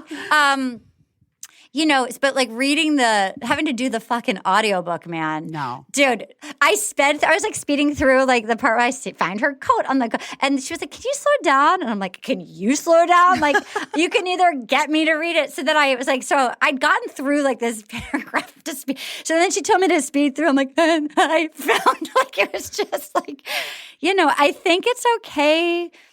There were so many, I know they sound like cheesy, but like I heard people being like, you got to feel it to heal it. And by the way, some friends that you think are going to be great can be fucking dickheads during that. And it's like, and again, letting them off the hook, but like, okay, they've been, I had a very wise friend say to me like, okay, if your life is like a theater, and you get to do the seating chart. Some days, some people are like front row orchestra, and you'll put other people up in the balcony, and maybe somebody's out in the lobby. And you get to do the seating chart every day. So some people that you think are going to be front row orchestra when shit hits the fan, you're like, and they act like fucking crazy people. You can just, you don't have to kick them out of the theater altogether, but maybe they go to like the restroom downstairs. There's just trust your gut on like who you want to be with, what you want to do, and you can make it through things. And I think that's truly for life right now in 2020. Yeah. Like 2020, everybody's doing the best they can. So I always just try to do no harm to myself or others. And if I feel like I want to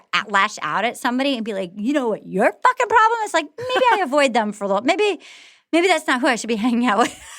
Yeah, no, I think that's like really great advice. I also, when I wrote my book, did hear this, and I don't know, somebody said, that writing your memoir is like doing 10 years of intensive therapy. It was when I finished, when it was really, really done, I burst into tears because my conversation with her was over. It was like, I felt like we were having like a daily date. And then it was like, when it was done, I was like, oh. It never has to be though. I know. You really should just keep going. I mean, your family would make an amazing show, obviously. I will. I was thinking there's never been like a female Wonder Years or like a female, like it's always like the Goldberg. It's always from the male point of view.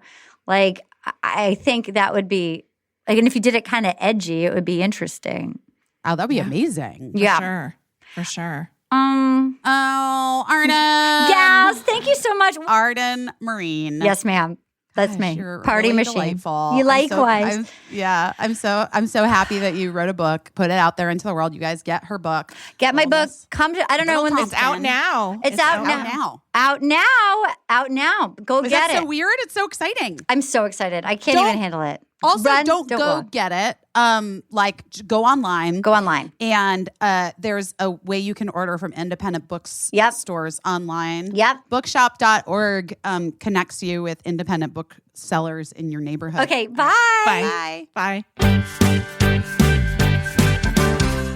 Hey guys, you know what we need to kick to the curb? Our problems. Our problems. Shantira, have you kicked your problems to the curb yet? I mean, I'm getting close. I'm pretty close. Yeah. Well, the best news is, Shantira, we're gonna have to throw you a bra party in the new year. Yes. A bra Because- shower. A bra shower. Make it rain, baby. We're gonna make it rain with Warner's bras. Yes, please. I really Because- enjoy them. They're very comfortable. The ones that we have right now for the size I have. I'm looking forward to getting new ones for Even new a size. smaller size, and it's gonna offer support and comfort in just a different way, in just a different size. Yeah. We love Warner's, guys. We love them. They've been supporting women for over 140 years. And I love the underarm smoothing thing. I'm wearing it right now with this t-shirt. I love it. And I love that Warner's is led, designed, and run by women. You know, that's a big deal for me. Nothing worse, I think, than a company that's making a product exclusively for people who identify as women, and it's like a bunch of like old men. Yeah. You know, Yeah. like why? I don't want an old man to tell me what is going to be comfortable on my. What's going to solve your problems? What's going to solve my problems? My problems are unique problems. Although maybe it turns out no problems are unique problems. It's true. They just need to be identified, like cup spillage and underarm bulge. Anyway, I love the No Side Effects collection. Take your comfort to new heights with Cloud 9. What? I got to go look through my drawer and see if I have Cloud 9s. I'm going to get on that cloud. Get on it. I like that. Well, Warner's, styles you love, made for comfort and support. We wear them. We love them. We love you. We want you to be comfortable and also have support. Shop Warner's now at walmart.com/bestofwarners. Guys, I just love Arden Myrin. And someday, actually today is the day. I just said her name right. Arden Myrin. You did it. If you haven't gotten Arden's book yet, Little Miss, Little Compton, I highly recommend it. Along the same lines, I mean, if you enjoyed my book, I think you'll enjoy Arden's book. If you enjoyed my book, I know you probably already had read my friend that's joining us now, guys. This is a very special day. It's Jenny Mollen-Biggs. Are you Jenny Biggs or are you Jenny Mollen? What are you? To my doorman, I'm Jenny Biggs. Right. To you, I will always be Jenny Mollen. You're Jenny Mollen to me. Forever. Art Mollen's daughter. Thank you. And so Jenny's first book came out in 2015. 14. Wow. I was just doing that off the top of my head. I didn't look anything up. That's the way we roll here. But I Like You Just the Way I Am is your first book. Mm-hmm. And here's for those of you at home who may not know this, and maybe Shantira doesn't even know this, although I think she does. And Caissie definitely does because we've talked about it. Jenny and I went to elementary, middle, and high school together, starting in 5th grade. 6th grade. I came to Arizona. 6th grade, Jenny moved to Arizona, showed up at Cochise Elementary School, Yes. and then on to Cocopah, and then Chaparral. And we were in the same grade. We both wanted to be actors. We both had big personalities, I would say. Jenny is just chuckling. She's like, I don't know. I love hearing her like telling of it because it's so funny. Usually you don't get to hear the other person's sort of retelling of your childhood experience because how many people are you actually in touch with still from grade school? Right. So it's interesting. It's funny. I like it. But it's not just that because it's not people. It's like we weren't close friends but we had like a significance to one another in our. We were closer to each other than it's weird because we weren't even in the same friend circle, but we were somehow weirdly bonded and connected in a way that I can't really. It's hard to explain to people unless I take you through the entire trajectory. And since we only have 15 minutes, I can only tell you that we are just like cosmically connected. We are cosmically connected. And which brings me to this. So guys, if you're a frequent listener of the podcast, and at this point, if you're not, why are you jumping in now? That seems go back and start over. Seems difficult for you. You'll remember that a few weeks ago, Caissie told a story that then she had to apologize the next week for because the person that was about this is I'm not apologizing to you about anything, Jenny. I didn't tell a story about you without your permission because the person was like, you didn't have permission to tell that story. And then another friend of Caissie's texted her and was like, that's an urban legend. That didn't happen to you.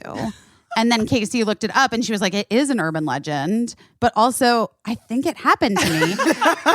And we had this whole discussion about like, our people have shared experiences and the same things that maybe happened to them growing up. So anyway, guys, the reason why Jenny is here, not because I mean, she could also just come back and anytime promote whatever anytime she wants. You could fill in for me too, Jenny, if I'm not avail. You could just be my proxy.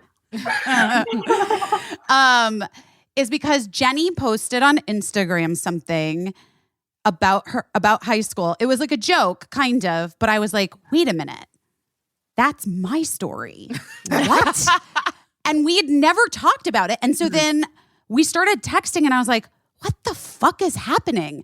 Okay. So here's what Jenny posted. She tweeted, obviously, the election mishigas that's currently happening. As a joke, Jenny tweeted, I used to tell people that I lost my bid for sophomore class president to Ben Graff, but I've changed my mind. I won. The election was clearly rigged.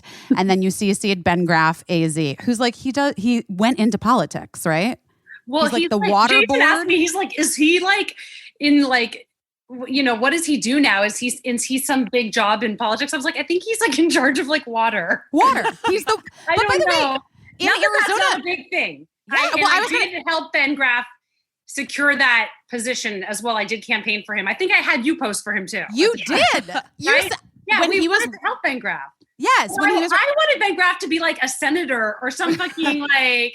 Didn't you feel like that's what he was going to turn into? That's what he made us feel. Right, which is why we both feel like the election was rigged and that we rightfully won when we ran against him. Now we're jaded. You guys, when I read that, I was like, I know she's trying to make a joke and a connection to what's happening currently in current events. But also, I really think that Jenny thinks that she actually won sophomore year and that it was like kind of rigged. You know what's weird, Busy? You told that story on the podcast. That I really won? Yes. People Jenny, that listen closely to the podcast, correct me if I'm wrong, but I believe Busy basically said what Jenny tweeted on the podcast. Okay, because here's what I'm saying. Like, but did you funny. when you lost sophomore year, I ran the year after you. I ran for junior class president against Ben Graff. Guys, no one could beat fucking Ben Graff. No, he had like a stronghold. It was insane. He had been president. He was the kid that like ran for class president in 5th grade, the first year that you're allowed to have like elections. And then from there on in, every year he was president, which is why Jenny's like, he should have been a senator. Where did he go to elementary school? Because I ran in 6th grade and was president. So then what fucking happened? How did I lose my party? Like, where did all of my... And you're convinced you won? Well, I'm not. I actually was making a joke, but like, it is so funny that when you wrote me saying, no, Jenny, I actually think I won. I'm like, wait, what? Did you really think he rigged it? I really thought at the time, I remember really feeling... Now, also, as we're discussing this is the plot of Election, isn't it? Yeah, Election hadn't come out yet, though. No, I know. I'm just saying, talking about shared experiences. Right. This is but this is the whole point, is that like, for all those people in the world that are like, that person stole my joke on Twitter, or that person, or Caissie, that story didn't happen. It's an urban legend. It's like, all of these things can exist in the same space, guys. Like, Election is the same plot of the movie, like, or is the same plot as what I thought happened to me when I was running junior year. Who knows if I actually won? We'll never know, Jenny. P.S. guys, I'm sure in every high school in America, some history teacher is totally crumbling up legitimate student votes and throwing them in the garbage can. Did you guys read Glennon Doyle's book? She talked about how she like voted herself as prom queen and she got on like prom committee and she's like held that as like a secret her whole life. And her wife was like, maybe you shouldn't write that story, babe. But she just released that. I thought that was hilarious. Wait, and somebody wrote on, there was like a Facebook post that went viral 6 months ago or so about someone who, admitted that they rigged all of the senior superlatives in their class. High school.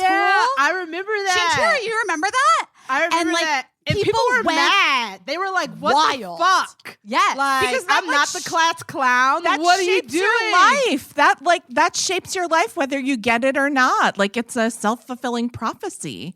Jenny, Yeah, correct me if truly. I'm wrong. In like 8th grade or something, did you not get like sexiest smile? Like that was an actual superlative because the 90s were so fucked I up. don't know. That's funny. Sexiest smile. For an You got eighth like grader? something. Jeez. I know you got something with the word like sexiest in it, and I remember being like, "Oh my god!" That's hysterical. What? Oh my god! It was like you and John Pilcher. What? I don't know. I just made that up. But do you That's have any of your yearbooks from Cocoa Pa? No.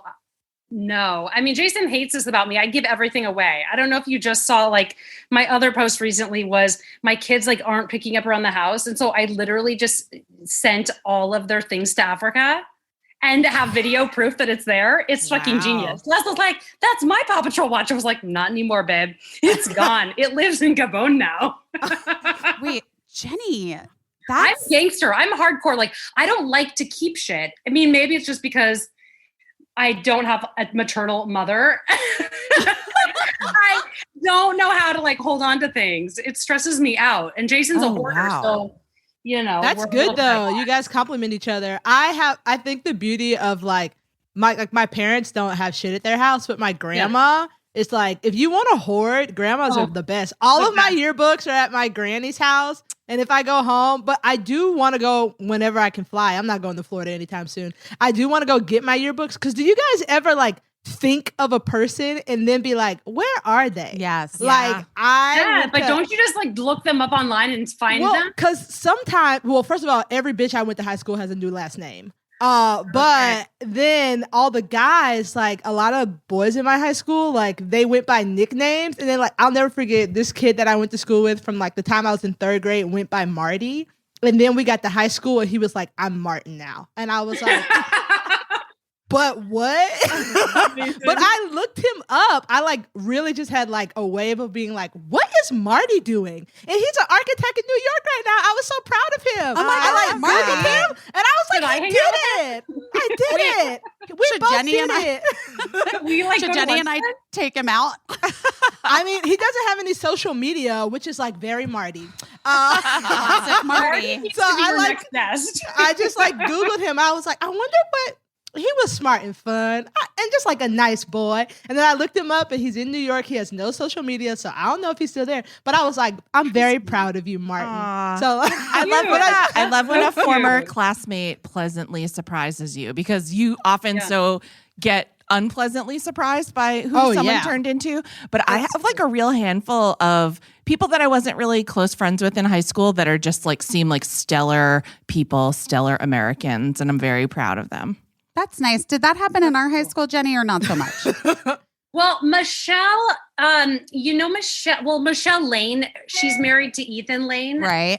What She was Michelle Michelle's Phillips. Michelle Phillips. Yeah. Oh, it was Phillips. Okay. Right. So Michelle, I was like, what was her last name? Michelle Phillips. I talk to her sometimes. They live in DC and she's super cool. She's like fully, I love her. She's That's nice. like, you would be into her. Yeah. I mean, I feel like a big surprise for me was when I read your book in 2014. Wait, And maybe you're talking about the second book. no, the When second I- book is the one that has the like weird story that's kind of about me in it. Yeah. No. That one. No, Jenny, because I had like, as you said, like, you know, earlier in this thing, whatever this is, I'm so tired. Like, you know, you build your own stories about people, right? And so I had a whole version of what your life was in high school. Yeah. That was, and then reading your book, I was really sort of floored by what your actual experience was. And Yes. because we weren't close like that. So I like just actually didn't fucking know, you know? Yes. And then, no, my mom, you were nervous because you thought my mom was going to get upset about the story in the second book because you like call her a stage mom and, right? Yes. But she loved it. In classic. All narcissists love to be talked about. Classic Barb Phillips. She's gonna love this. She's gonna call me. I'm sure I'm just gonna like freak out when I see the book. And then my dad's like, I love every minute of it. I'm like, I've said so much weird shit about you, but okay. That turns out that like your parents just like love that you're talking about them. Yeah, Truly. my mom loved that you were talking about her. She did not have the same feeling about my own book. Oh, that's interesting. Yeah. That's interesting. Yeah, my family we did not have it wasn't great about my own book. I feel like all parents are like that. Like if somebody comes over to your house and their parents are like, you can have whatever snacks you want. And you're like, excuse me? We can do whatever we want when this person who doesn't live here is here. When I'm by myself, there are rules. Like certain what is friends. this? Yeah, certain friends. And then there were like the friends that would come over and your parents would be like, the kitchen's closed. Yes. Like, why do they hate that friend? Like it's so embarrassing Hilarious. that your mom is True. like stone cold rude to one of your friends. I get it now, though. Well, yeah. Sid's getting a little bit older. How old is Sid now? He's 6.5. But I get it even on Zoom. I'm like, I fucking hate Dahlia or whoever. It's so hard for me to keep it in. And when she raises her hand to ask a question again, I'm like, oh God. And so Sid knows that there are people that I hate in the classroom. My sons had a series of friends named Sebastian, and they were all psychopaths. So, like, do you guys find? I find that whenever I'm in a classroom setting, whether it could be driver's ed, it could be my kids' class, it could be like a parent meeting, I revert back to whatever person I was in high school, I've instantly become. And I'm just like, I fucking hate her. You know what I mean? I'm like sitting in the back talking shit. Like, I don't know how to be professional. I feel like there's nothing more powerful than a group of like 13-year-old girls. I don't care if I just got like a 6-pack from being in a Marvel movie and somebody gave me $5 million. If I walk by a fucking Claire's and there's 6 13-year-old girls, I'm gonna lose my shit. Like truly, hilarious. Just be like, keep it together. Hopefully they don't make fun of you. Just get to your car. Just get to your car. I mean, it's my whole life now, guys. Yeah. It's like really intense. All right. Well, Jenny, I'll let you go back to your beautiful life, your beautiful family. But thanks for stopping by. I wanted you to stop by. I just think it's interesting that I don't know, that you have like shared experiences with people, and then I mean, I don't know. Maybe we should ask the question to the audience, like how many people thought their high school elections were rigged. I don't know why I thought I really won junior class president.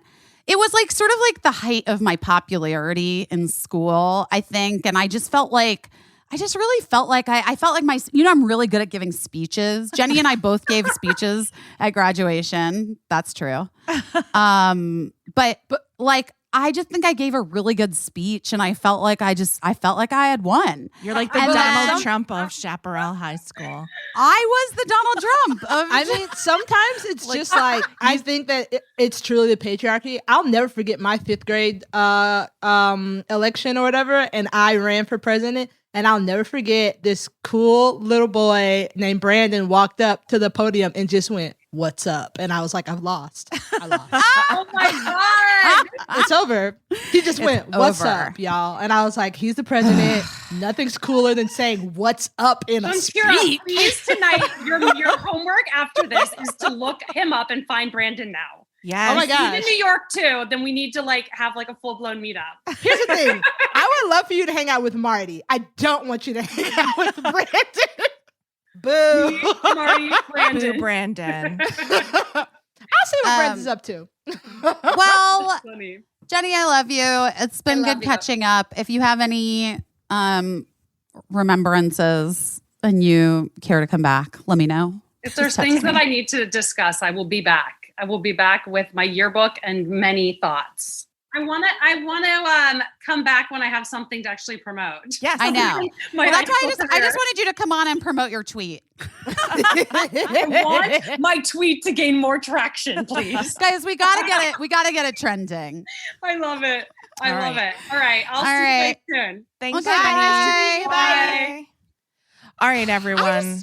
I just felt like that just illustrated the point that like everybody calm down about Caissie's, and by everybody I mean Ben, not Ben Graff, our other friend Ben. No, because I think people have the same thoughts, feelings, and whatever, right?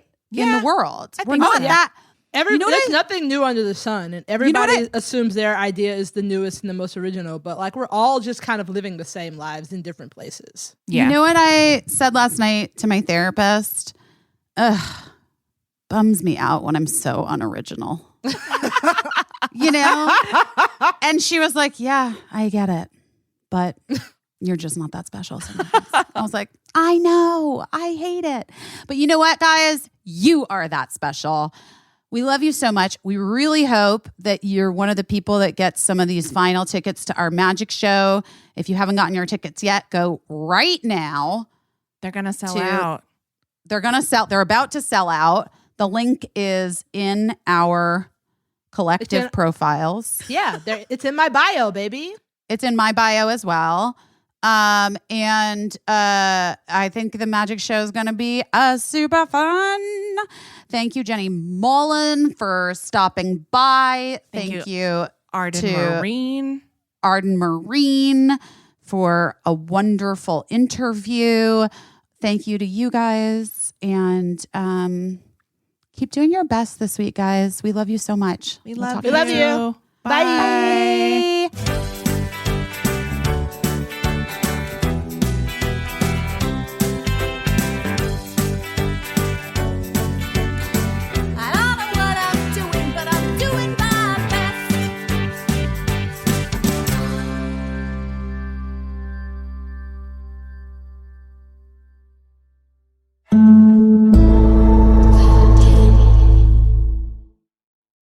Oh no.